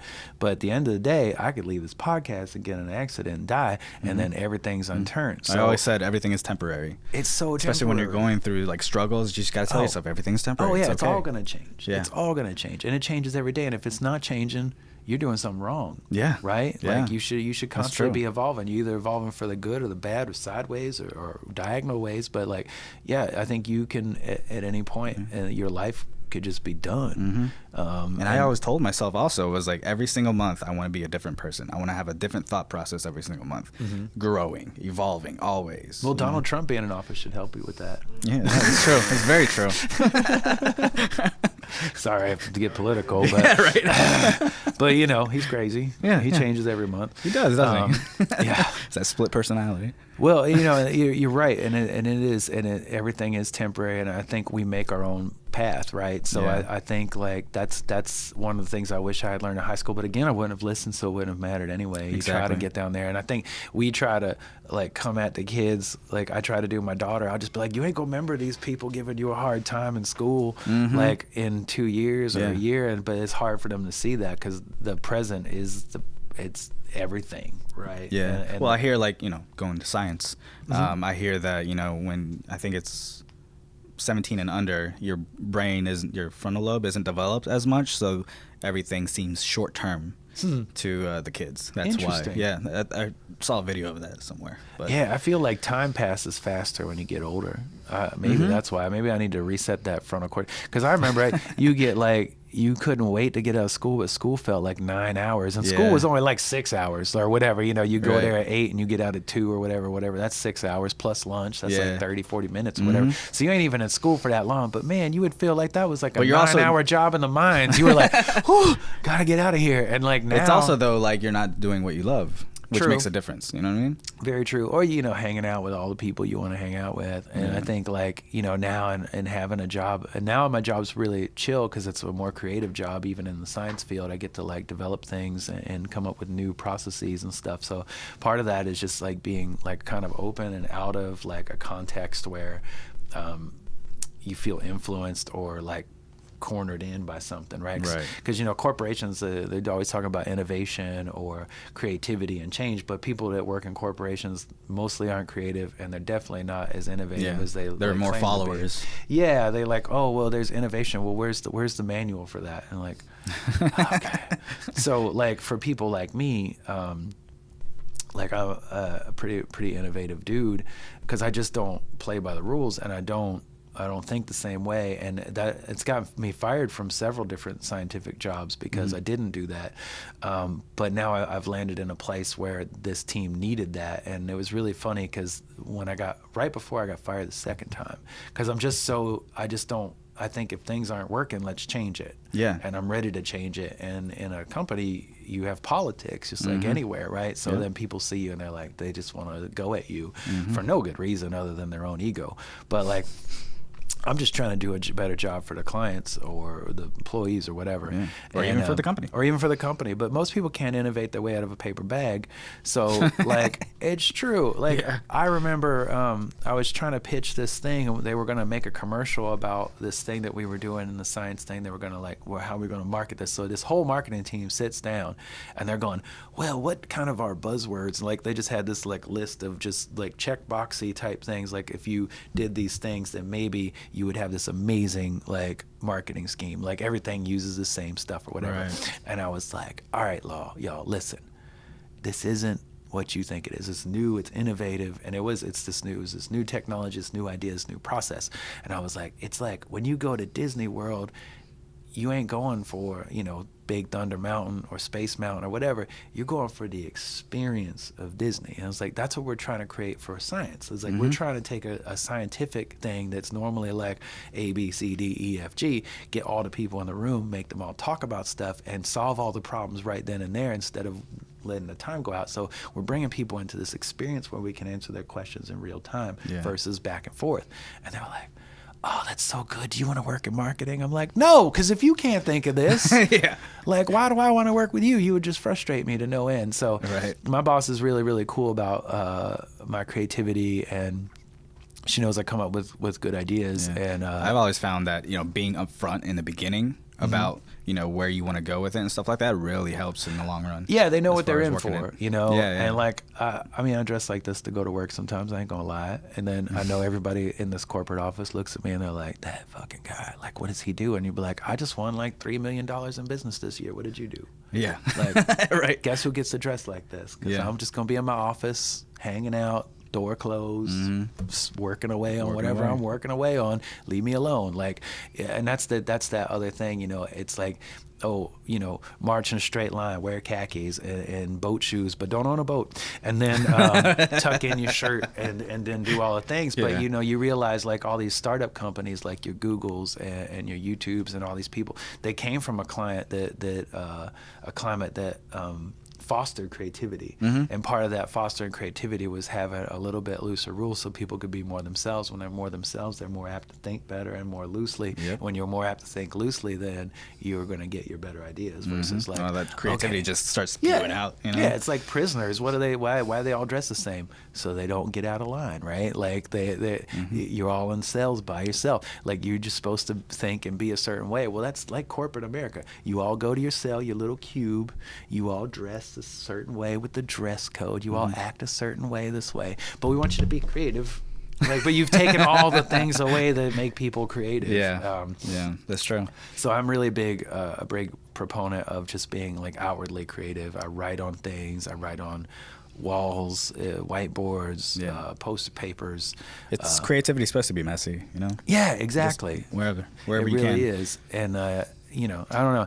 That's a really weird thing about work because I get to bring the magic and the work together. And it's not so much the magic as it is the way I think about the world through magic allows me to think about the world of science the way I think about magic, which is like triple fold, right? There's like what I have to do technically to make the trick work. Yeah. Just technically. Then there's what I have to do presentationally to make you see what I want you to see from the performance. And then I have to also think about what you see from the performance perspective, right? So I'm taking in this like multi-layer out of the box kind of like thing that's all happening at once. So when I create an effect, I go, okay, I got the technical down. What does it mean? What's the story behind it? Why am I doing it? Why is this here? Why is that there? It's like a joke. You drop a word, you're just kind of moving it in different places. Oh, it's better after this joke and this joke or whatever. It's like acting too when you said that. And for me, like you're studying a script and then you have to answer all the whys. Why are you saying this? Why are you saying this? Why are you saying this? Why are you doing that kind action? of feeling? Yeah. Why'd you pick up the phone? Right. Or why'd you exactly. sit down? All Do those you need to things. be You got to standing answer up? all of them. You got to answer all of them. And like when people think like that,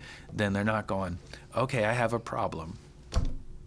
Like, they're like, that's just stuck. That's it. You're just, let me write that down. I mean, that's why, in grade school, you don't have a lot of like creativity, right? And like a lot of these like Montessori schools, I think, have a lot of kids that kind of come out and they're making them garden, they're making them get out of their like zone that they can think a little bit. And it's really weird that like jobs and stuff, they just make you want to like, follow a line, but then also just be real brilliant all at the same time. It's like it's counterintuitive. It is. Yeah. Nowadays they're starting to realize that yes, we do need to be more, at ease with our rules and stuff like that. Now they're starting to. Not all of them, but they're some trying. Yeah, they're trying.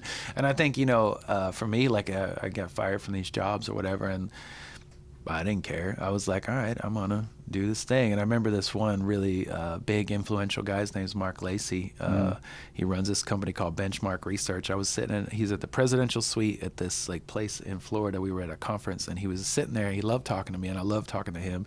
We were having cigarettes and he goes, Micahel Casey, the world needs more people like you. Like, this science world needs more people like you. He's like, but man, this science world hates people like you because you just don't fit and you shouldn't fit. But you need to be here because you're the kind of guy that shakes it up. You bring something different to the table. And so, like, I've just taken that shake-up ability and, like, really just pushed it to everything. So now just like magic and musicians. Yeah. Exactly. Yeah. It's like, I'm going to shake it up. I'm going to do this thing that nobody else is doing. Yeah. And then try that out. And then other people, you know, they see it and they're like, that's cool. That's easy. I can do that. Well, it's more than that, right? It's not just going and performing for musicians. There's a deeper authenticity that underlies that. And that's part of, you get me. You don't get a version of me. Like, there's no difference between performing me and me sitting here and talking to you right now. It's almost one and the same. Now, it's different because I'm supposed to be magic or whatever. But, you know, me creating the experience and me now, they're not very different. They're hard to tell apart, really. That's the people that I want to be with. You know what I mean? Don't be two-faced. You know don't what I mean? put on a show. Yeah. There's a lot of dudes, and it's like funny because, like, even my girlfriend, before she met me, and it was like 3 or 4 years ago, and we were just friends for a very, very long time. But, like, she was like, all these people were like, this magician dude, you got to see him at your first show in North Carolina, invite him out. And then they were like, go to this show and see this girl. And I was like, yeah, a minute. And then I was like, she tells me all the time, she's like, last thing I wanted to see is some old dude doing magic tricks. Like, who cares? That's how people feel about magic, right? They're like, who cares? And it's like, because most dudes are like the yuck, like, or whatever, or they're trying to be something that they're actually not. Right. Yeah, that's true. And that's a thing. And it comes across right away. You can just look at somebody and be like, oh, you're trying to be something that you're not. Like, and it's weird. I don't even know how to put it into, like, real words, but I love watching other magicians perform because I see the good ones and I see the ones that are kind of like, they might be good performers, but they're not themselves, right? Yeah. And so, and you could tell, like, winners can tell if you're not being yourself. Yeah. Absolutely. And I think it should be indistinguishable at a certain point. At some point, I don't know when I became magic, like, if that makes sense. I just know it happened, and now I can't separate the two. Like, they're very, like, I'm a person that does magic sometimes.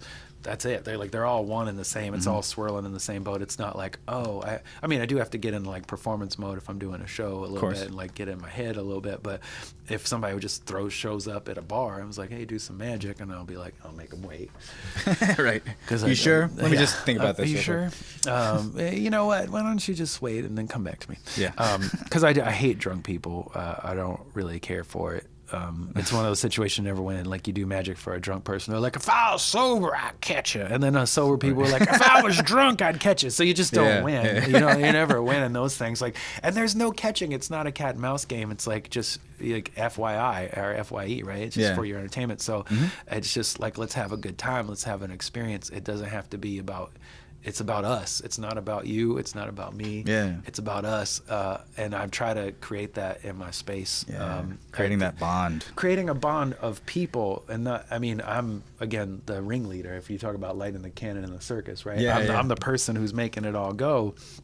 But also in the same light, I'm not the show. Mm-hmm. You know what I mean? Yeah, exactly. Like, I'm not the show. So they're the show. Mm-hmm. That's the big difference. It's like in acting, when you're performing, the audience is the last layer of the work that you have to put in. Yeah. And when, you know, and that's what's really great about films and acting is when you can break that fourth wall and pull the audience in, even just for a second. It kind of, it's funny or startling or that little aside, you know. I was watching this movie, Funny Games, the other day, where these two guys terrorize this couple. It's on Netflix, but through, like, politeness. Like, these white people basically get in trouble because they're being polite to other white people. You could just call that the name of the movie, Politeness Kills or something. But there's a point at which one of the, like, polite white people, it's just bad. And we had a chuckle at this movie because I was really excited to see it. And then I was like, this is so ludicrous because, like, I guess because I'm just so, like, PWT, abused child in my brain that like, if you came in my house and started shoving me around and stuff like that, and if you didn't have a gun, even if you did, I'm coming at you. Right. But, like, I'm like, you know, we just going to do this. We're going to do this. And that's just not how most other people think. They're like, exactly. I went to Harvard or whatever, and I'm just a polite and I'm really smart and, like, but you know, those people get in trouble because there's book smarts and there's street smarts, and I guess I want to have a balance between those two. Yeah. But yeah, Funny Games games, he breaks the fourth wall, and he was like, "What do you think they should do?" And then you're kind of like, "Oh, Whoa, that was nice." Yeah. Because you're like made feeling, me think. Right yeah, there. you're feeling very voyeuristic in a sense when you watch movies that you're watching all the stuff unfold. Then you and start you're talking to the TV. Don't go in that door. Yeah, you're like, don't do that. Why don't you run? Why don't you swim? Don't you get there? Yeah. Oh, I knew. I told you. Didn't I tell you? Didn't I tell you? Or me and my girlfriend would be watching TV shows and be like, we were watching one the other night called Missionary, and we're speculating what's going to happen. I'd be like, I called it. Like, she'll be in another room. I'm like, I called it. He was like this. You guys are watching the same thing in different rooms? No. Okay. She was like, Okay. she went to go do something. Oh, and gotcha. the thing that I had called way early on had just happened. Okay. I'm like, I called it. And then she was like, I told you this was going to happen. I'm like, yeah, you did. Oh, this is so crazy. That's funny. But there is that level of like engagement, right? That's even created by movies. That's why it's like a big industry, or video games or whatever. Yeah. But I do think, getting back to that whole magical and creativity thing, this is something you just don't see every day. Obviously, you've gone, 20, how old are you? 32. 32. Yeah. You look really great. Thank you. It's my Venezuelan skin. Yeah, it's your Venezuelan skin. It's cocoa butter or whatever. No, coconut butter. Coconut butter? Is that what it is? I like coconut butter a little bit better. Yeah, but yeah, you just don't get to see it. It's kind of arcane, and it's old, and it's been around for a long time. But guess what? It ain't going anywhere either, right? No. As much as people try to connect the technology to it, I think once you add technology into it a little bit, it starts to get suspect, because technology can do anything, right? Like I can ask Siri how tall Tom Cruise is, or to read me to Wikipedia on the Manson family, and she'll do it. Like what impresses anyone nowadays, right? Yeah. Like, and you think some of the things that really do impress people, what the rise of barcades. We don't have a lot of these games anymore, right? Yeah, that's true. And like foosball, like people go out, they want to interact with stuff, like right? tangible things. Yeah, tangible things. Because when you think about it, if you didn't have pictures on your phone, you didn't have like a interactive kind of space in your phone, you just hitting a piece of glass.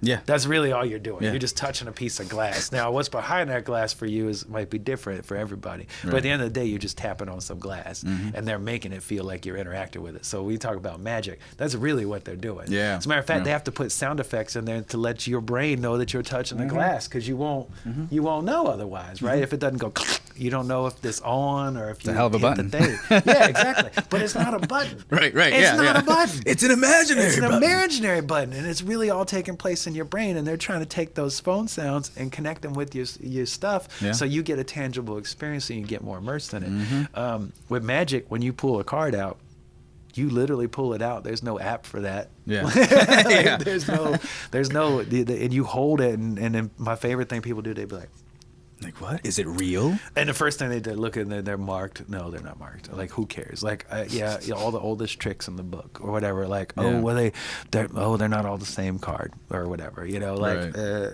Because they make assumptions, right? Right. So, Yeah, they do. And then you're playing in those assumptions. So I don't know where I was actually going. That's cool, man. It was I love like that. the magic of cell phones versus the magic of real stuff. But yeah, I just try to stay. There's a lot of people that invent cell phone magic, and it is kind of cool.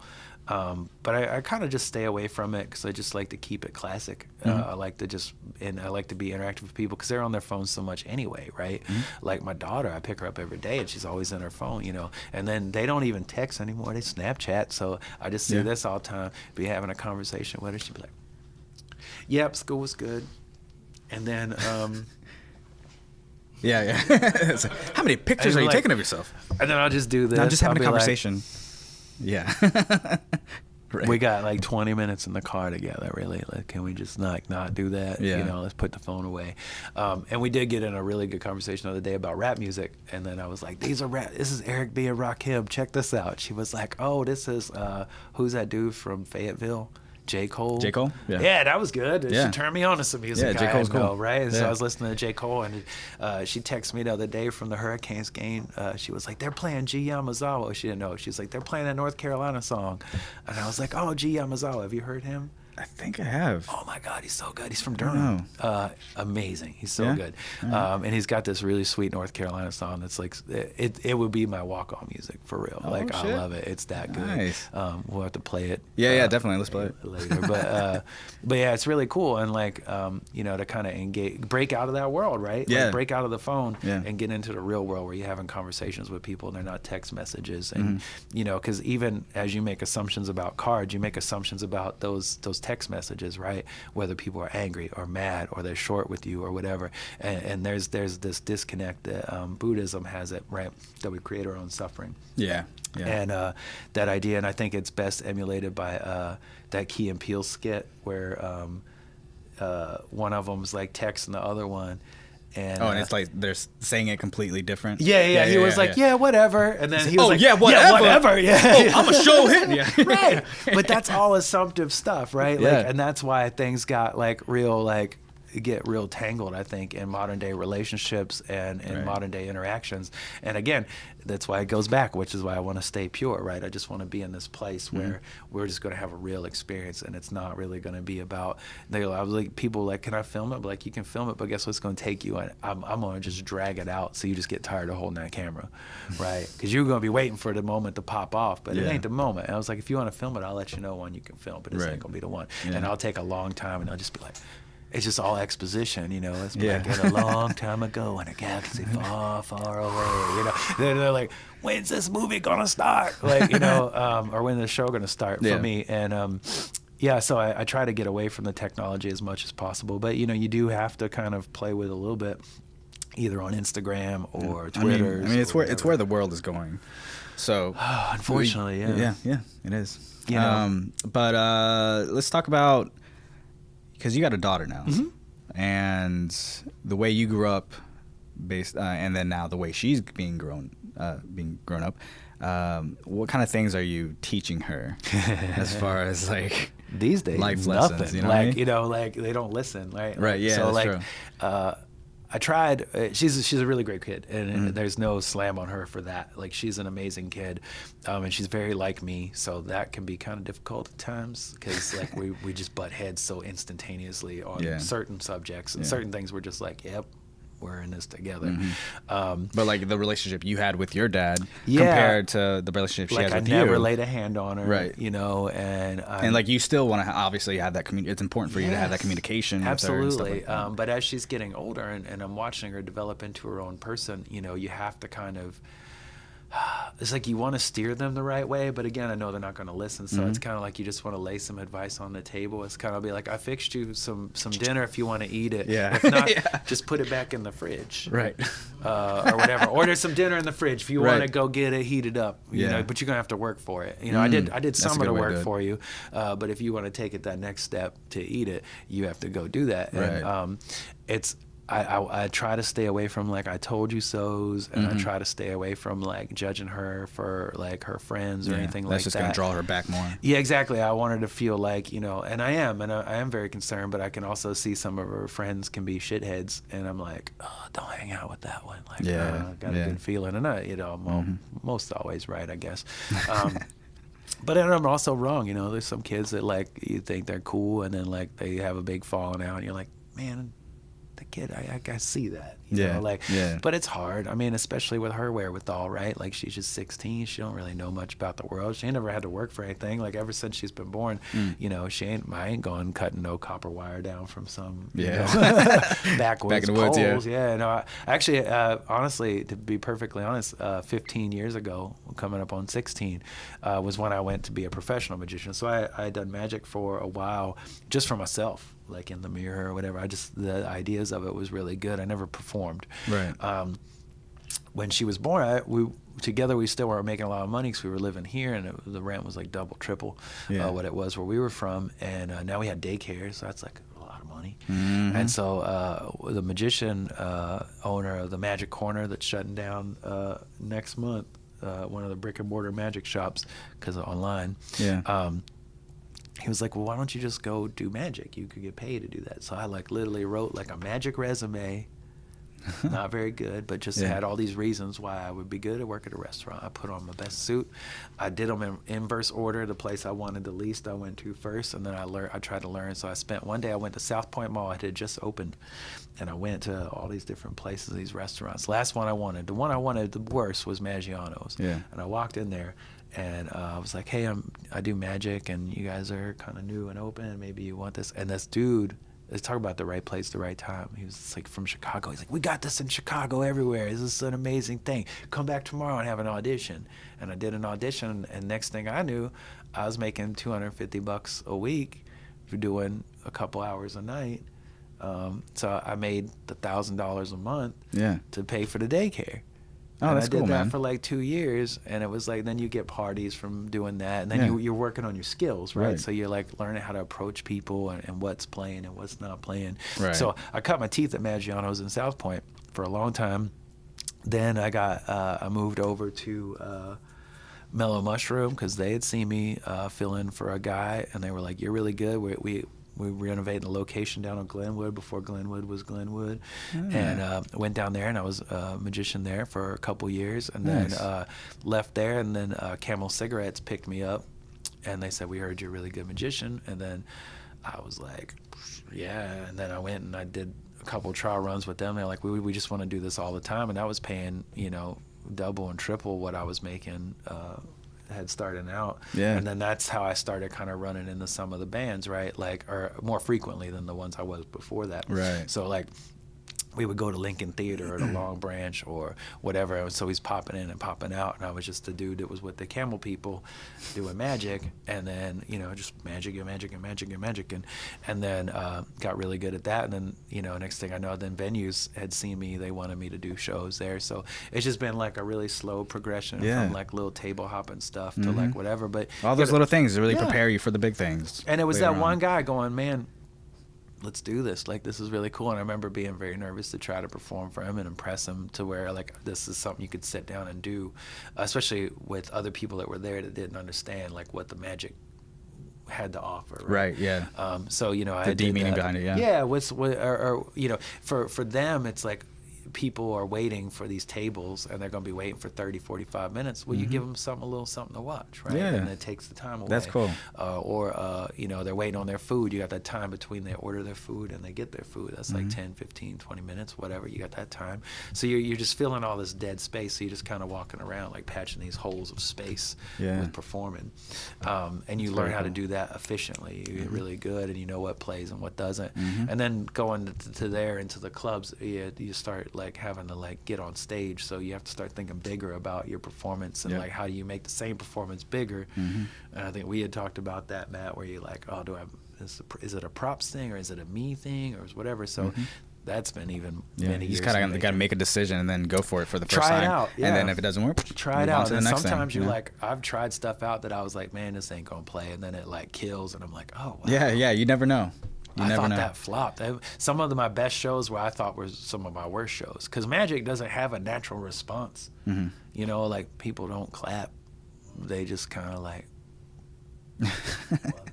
Yeah. So it's silent, and you feel like you're bombing. They forget about that. You feel like you're bombing. Yeah. You're up there, and you'll be like, man, any book in your mind, think of a word, and then they'll be like, this word, and then you'll be like, this piece of paper I had in front of me the whole time has that word on it, and they're like. Huh. You can clap now. No? Yeah, exactly. Yeah, I mean that's literally. I it's better now. Like I don't expect applause. I don't actually leave a whole lot of room for it. But it's like it's just kind of like I want to take you on a journey. So I feel that's good. That's like a stand-up comedian, right? You don't want to leave a lot of room after you tell a joke, just in case no one really laughs or anything like that. You just kind of just want to move on. Yeah. And know when those breaks need to come in and stuff like that. Well, yeah, and I mean I think it's definitely apropos to like applaud after like a performance is complete, right? Like that's cool. I just don't need the little helper applauses, like to get there. Some people do though. They like it kind of like no, just save it, because like you'll be doing some tricks and then there'll be like two dudes and be like, We're like, oh, it's cool. Like, thanks. You got to be gracious, right? You got to be like, oh, thanks, it's cool, but like, you know, we're still going. Yeah. or they think a trick that's not the trick, and so they get kind of like stepped up. It's kind of like when a song, you think a song's done, and then it comes back, and you be like, that song was, wait, it's not over yet. Oh, that was just like that one person who claps that thought it was ending. And then then the audience feels like a butthole, and then you feel like a butthole for creating that space. So I try not to let those spaces. But it seems like you test things here and there constantly, right?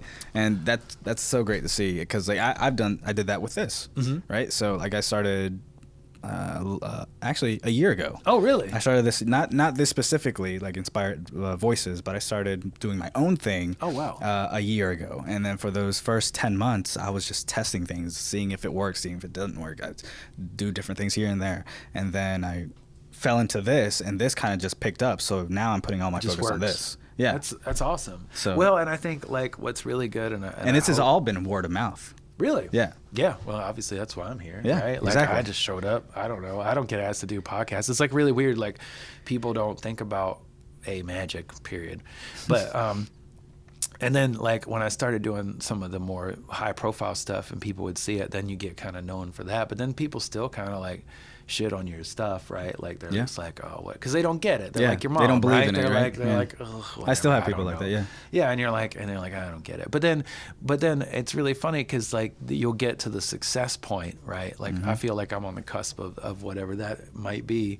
For me, I don't really know. I haven't defined it for myself. What success? I think I'm already successful, but like I want to.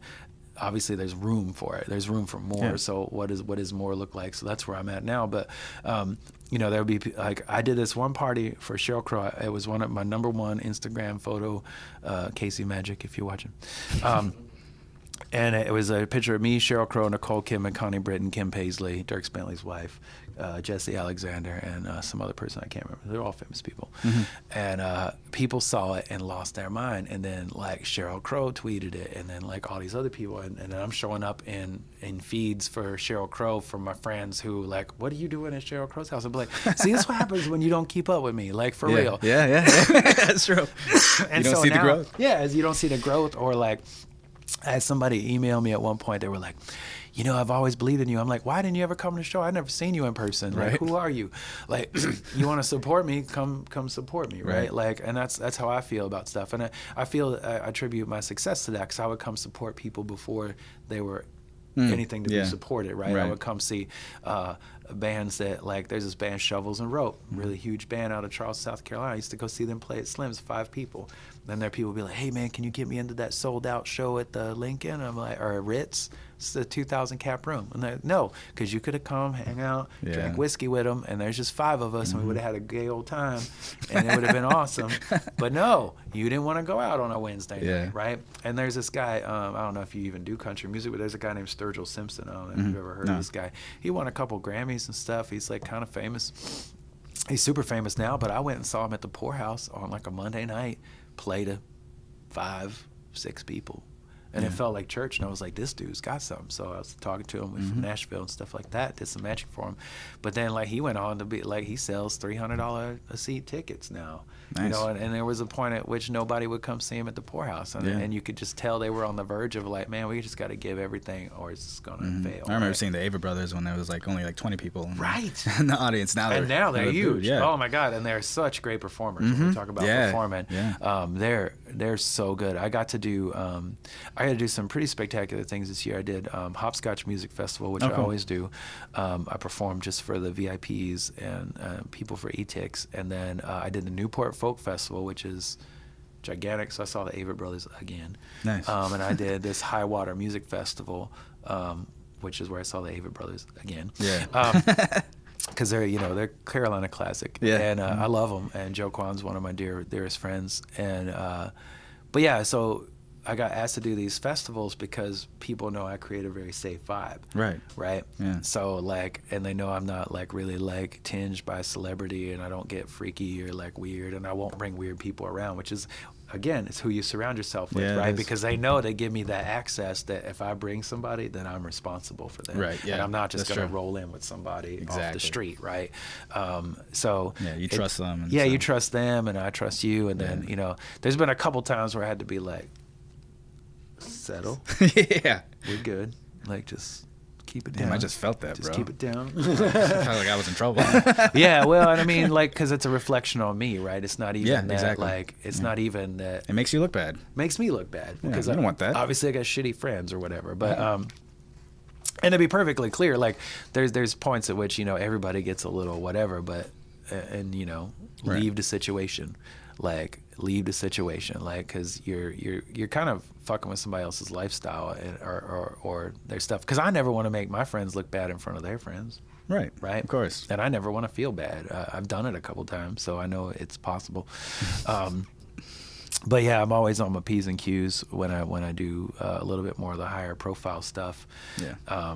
But you know, again, it does come down to like, you know, how people are viewing the world and how they interact with the world, and then do you become a trusted member of their circle, exactly, and such that you can, you know, propagate more opportunity. Mm-hmm. And what kind of value can you bring to the table? Yeah, what are you bringing to the table? Is right? a big one, right? Yeah, it's huge. Yeah. It's huge, and most of them don't even want me to perform anymore. They love it if I do, but they would never ask. That's the funny thing. They would never ask, and I'd just be like, no, I would love to.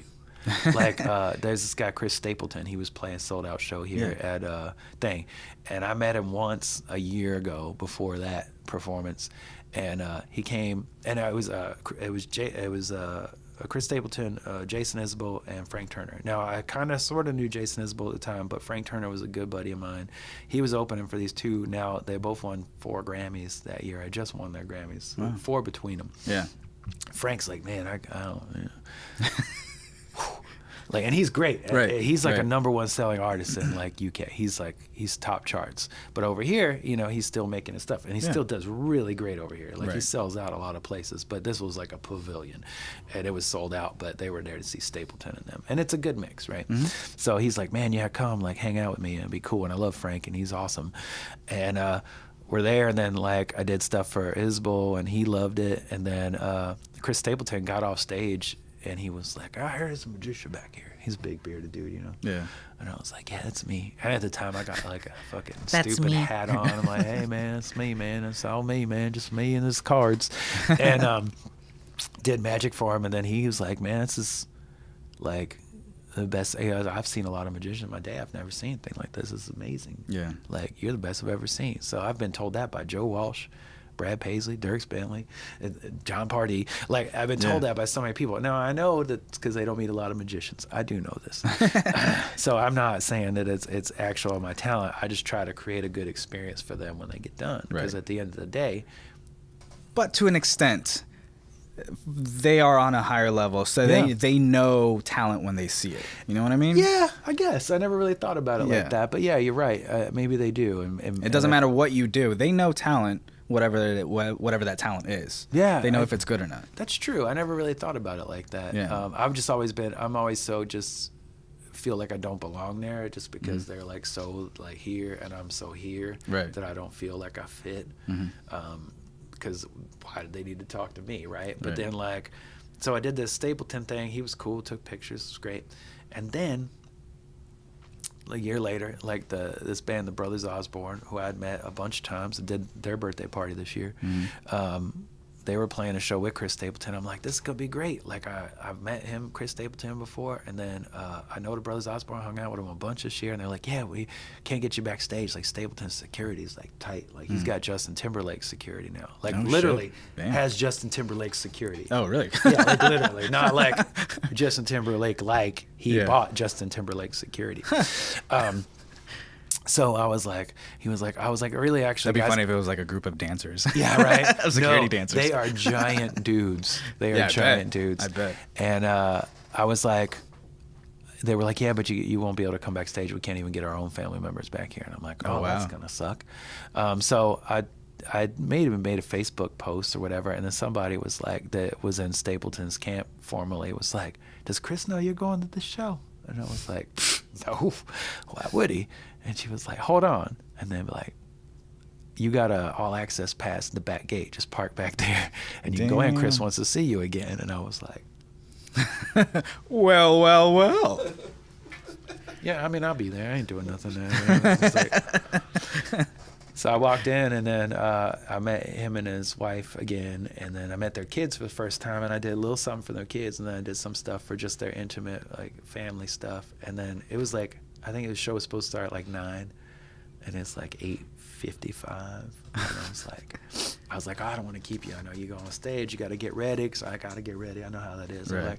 He was like, no, they already bought their tickets. They ain't going anywhere. Yeah. He was like, I want to see some more. So I did magic for another 10, 15 minutes. They go on stage late, and it was so great, and he was so nice, and I felt so privileged to be there that sometimes they also give you seats. Mm-hmm. Yeah, that's right. And the tickets I had was 2 tickets, dead center stage, 3rd row, or past the pit. It was like 3rd row past the pit. So in a humanity thing, I was like, it was raining a little bit. There was all these people, and so I'm like, you know what? I'm like, I got all access. I can go wherever I want. I'm gonna go to the top of this Walnut Creek, and I'm gonna find 2 people that want to come have these seats. Oh, so that's I went cool. up there, raining. Found these people, and was like, I might try to make sure they didn't have lawn chairs and shit, you know. Yeah, they didn't have to carry down. a bunch of stuff down. And I come up to this dude, and I was like, hey, you guys a couple? And they're like, okay, yeah, why are you asking? And like, I was like, well, I got these 2 tickets. What are you, a and magician? And this dude just jumps up and was like, no, man, we don't want to get your shit out of here. And I was like, Damn. cool. Walked on over, you know, in the rain. They were getting rained on. I was getting ready to try to help him out, but dude thinks I don't know what he thought. Yeah. So I find this other couple, it happened to be from Eastern North Carolina. I was like, y'all just here to see Chris Stapleton? They're like, yeah, we're here all the way from like New Bern or something like that. And I was like, y'all don't have any like blankets or nothing? They're like, no, we're just here. We're just really excited to see the show. I was like, look here. I was like, Chris Stapleton's a friend of mine, which is what I told other people too, but I guess they just don't believe shit like that. Yeah. And I was like, he's a friend of mine. He gave me some tickets, but I don't need them. And I want you guys to have a good experience. So here's, 2 seats, dead center, 3rd row. They're like, are you for real? I was like, man, I'll walk you right up. Come on. Like, we'll go up. And it was really cool. Like, I walked them up, and they just had this really, really nice time. And I think they emailed me afterwards, found out who I was. And I was walking away, and I was like kind of just sitting on the sidelines. And then they cut to the crowd, and this couple, and they're just singing along, and they're like so happy, you know? Nice. And then you're like, oh, all right, that felt really good. Yeah. You know? So I try to do that a lot of times when That's I cool, get man. tickets and passes, that like, because I've seen most of these people like a million times, and I like to kind of move around. I like to see them from different places. Yeah. So I don't really actually stay in a seat too often. Right. So I just kind of give It's these cool that you tickets get away. that. Yeah. I mean, I'm just giving back, I guess. Like, Yeah. people give me so much. It's just a shame that it goes to waste. There would just be 2 seats there with no one in them because I didn't bring anybody. It was just me anyway. Right. And I didn't want to be out, like, watching the show from the front anyway. So, just kind of like pay it forward, I guess, a little bit. So very I cool. try to do that for my friends, that pay attention to what bands they listen to or what things they want to do. And then, like, I'll kind of surprise them with some stuff. I'll be like, oh, I heard your favorite band is Against Me. I'll put you on the guest list or whatever. Yeah. And try to do stuff like that. Or if they're like photographers and they really try to I've gotten a couple of my friends like into like pretty high profile gigs, just by going, oh yeah, I know those guys. Hey, my friend wants to take pictures, and then they like get them in the show and stuff. It's all about So- passing it down. You know yeah, what I I mean? think it's karma. There's a karmic thing. And, Karma isn't a bad thing if you're doing good by others. You know, Yeah. if your intent is pure, is good, then karma is a good thing for you. Yeah, and I think the stunning example of the first people and the second people that I offered those tickets to, I did it the exact same way, but there's just that toxicity that underlies a lot of like people, right? Or even disbelief, right? Like they don't, and that's again, if I just tie it all back into magic, I think that's what I like about magic. I can make you believe some stuff again. Yeah. We can just get hardcore with these pieces of paper, and I can make you feel like you feel something again. And I like that. Yeah. Bringing the child out. Yeah, you make them is- feel like a kid again, because Yeah. there's this really great thing in magic. This guy wrote this philosophical text. His name's Paul Harris. He's amazing. He does a lot of stuff with David Blaine and stuff. He's a real great magical thinker. But he says, as you get older, as a kid, you don't have boxes, so you learn about things like this is hard, this is soft, this is a wire that's got electricity, and you just build this like whole bunch of boxes that you put things in. So you get this thing, and you're like, oh, this is paper that goes in the paper box. Oh, this is water that's in the water box. This is, whatever. So your entire life is you build this whole thing, and when I see it in my mind, it's just like this field, this infinite field of boxes that you got stuff that you know how things work and you know that they are. And then what he says with magic is you show somebody something and they can't put it in a box. Yeah. And when they can't put it in a box, all the boxes go away for a second. And it's just like when you were a kid, and that's why he describes the childlike wonder. He's like, it's just like when you were a kid and you were learning about those boxes before you made them. And he was like, but then there might be even if it's wrong, they might be like, well, he's using Mark card. Well, all the boxes come back. But that one moment, and he called it the moment of astonishment, is that moment between having all the boxes and having no boxes and before they come back.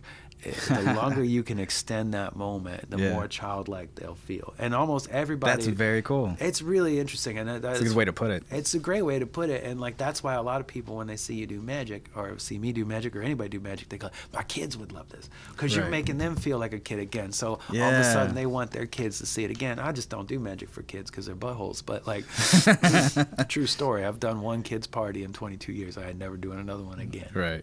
And I did that early. That's not true. I have done a couple like sort of kids parties, but like it's always a mixed group of adults and kids, I guess. But and it depends on the kids. Some kids are really cool. Yeah. But yeah, but it's not like a 5-year-old's thing. I'm not gonna be like, this is Mr. Socks the Rabbit. Look, where's his eyes? Oh my God, you killed him! Look, where did he go? You kids, did you see him? But there's a place for that. Like the House of Magic has a lot of rooms, right? There's comedy magic and clowns and like whatever.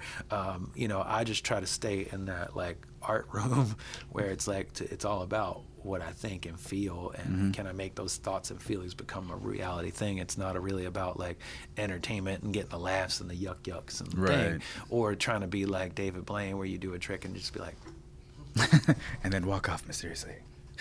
Who again got rape allegations against him. I don't know if you know that. I didn't know that was like a thing. Everyone's getting them. I mean, the I'm truth cool is coming it. out. I'm cool with it. Yeah, that's exactly what I'm saying. That's why I'm cool with it. I'm like, whatever. You shouldn't have been an a-hole, right? Yeah. You shouldn't have been an a-hole. And I mean, I like David Blaine.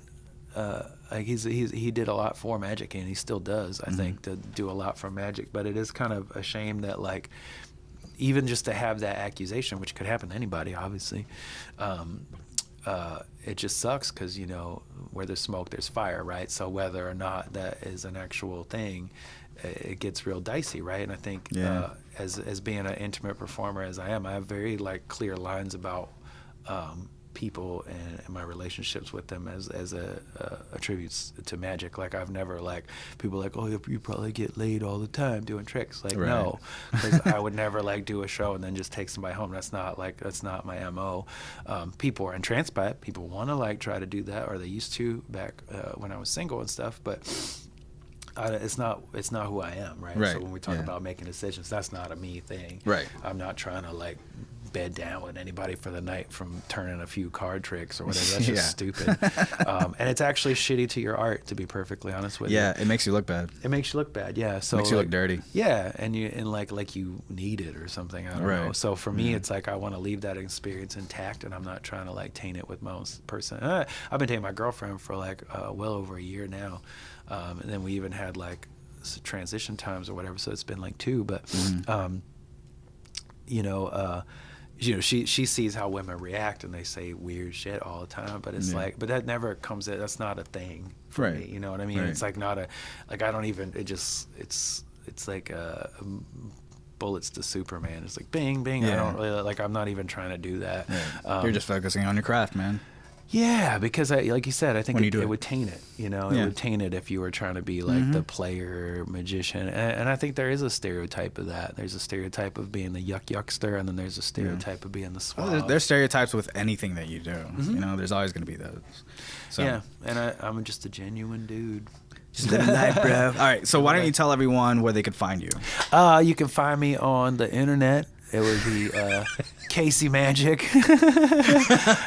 Pretty much if you type in Casey Magic, and that's CASEY Magic, MAGIC, that's Twitter, that's Instagram, that's Facebook, that's all of it. Like, that took a while to get that all like straightened out, like the branding kind of part of it. But it used to be Magic Mike for obvious reasons. You had to change it. Had to change it. You know, people are like, "Oh my God, take off your shirt!" It happens all the time. I did try to do this funny thing one time where it used to be hashtag Magic Mike. It would be me and then that famous DJ, kind of like in equal parts, because I was kind of on a lot of the trains, like YouTube and Twitter and stuff for a long time. Yeah. So I was doing it. So people would be hashtag Magic Mike. I could find all these people talking about my magic, and it was really, really cool. Yeah. And then the Steven Soderbergh decides to make a really shitty movie about a stripper with a heart of gold, and all of a sudden, I can't even find myself. The tweets are coming in like so deep, like they're so deep.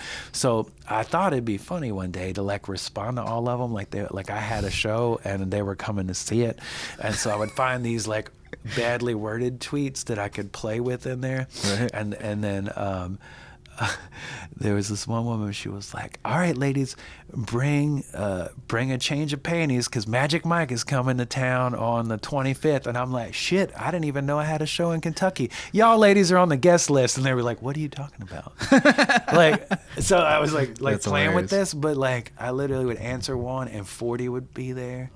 And then I'd find another one, I'd answer, and it'd be like 100. They were just coming in at these ungodly late, and then people weren't getting the joke, so I had to stop. But I thought it was really funny. I'm like, y'all on the guest list. Like, oh shit, I'm in Birmingham tomorrow? Right. What? It's a good little inside joke for yourself. So a couple people got it, and they thought it was funny, but some people were just like, not you. Yeah. That's not funny. Channing Tatum. Got my panties wet for nothing. Which, and we talk about movie magic, one of my deep secrets, and not to derail it, I love dance movies. Dance movies and musicals, I love them because it's a performance piece. It's my favorite thing in the whole wide world. Right. And then people are like, man, Channing Tatum is such a good dancer. And I'm like, no, he's not. And I'll tell you this, movie magic, and you'll know what I'm talking about. Uh-huh. His opening dance that everybody goes like ape shit for, right? Right. If you go and pay, I don't know how much Channing Tatum runs for a movie, but in the millions. Why are he going to dance up there with a hood over his head for the most time where you can't see his face? Because you know what? If I'm paying $2 million and he's dancing, I want to see that motherfucker on the thing. And then he's all like this. You just to see this, he'd be like, and he'd be doing all the hippest, coolest moves. I don't see that it's actually him. They'd be like, no, he would. But they'd be doing a close-up. They'd be like, and then he's like this.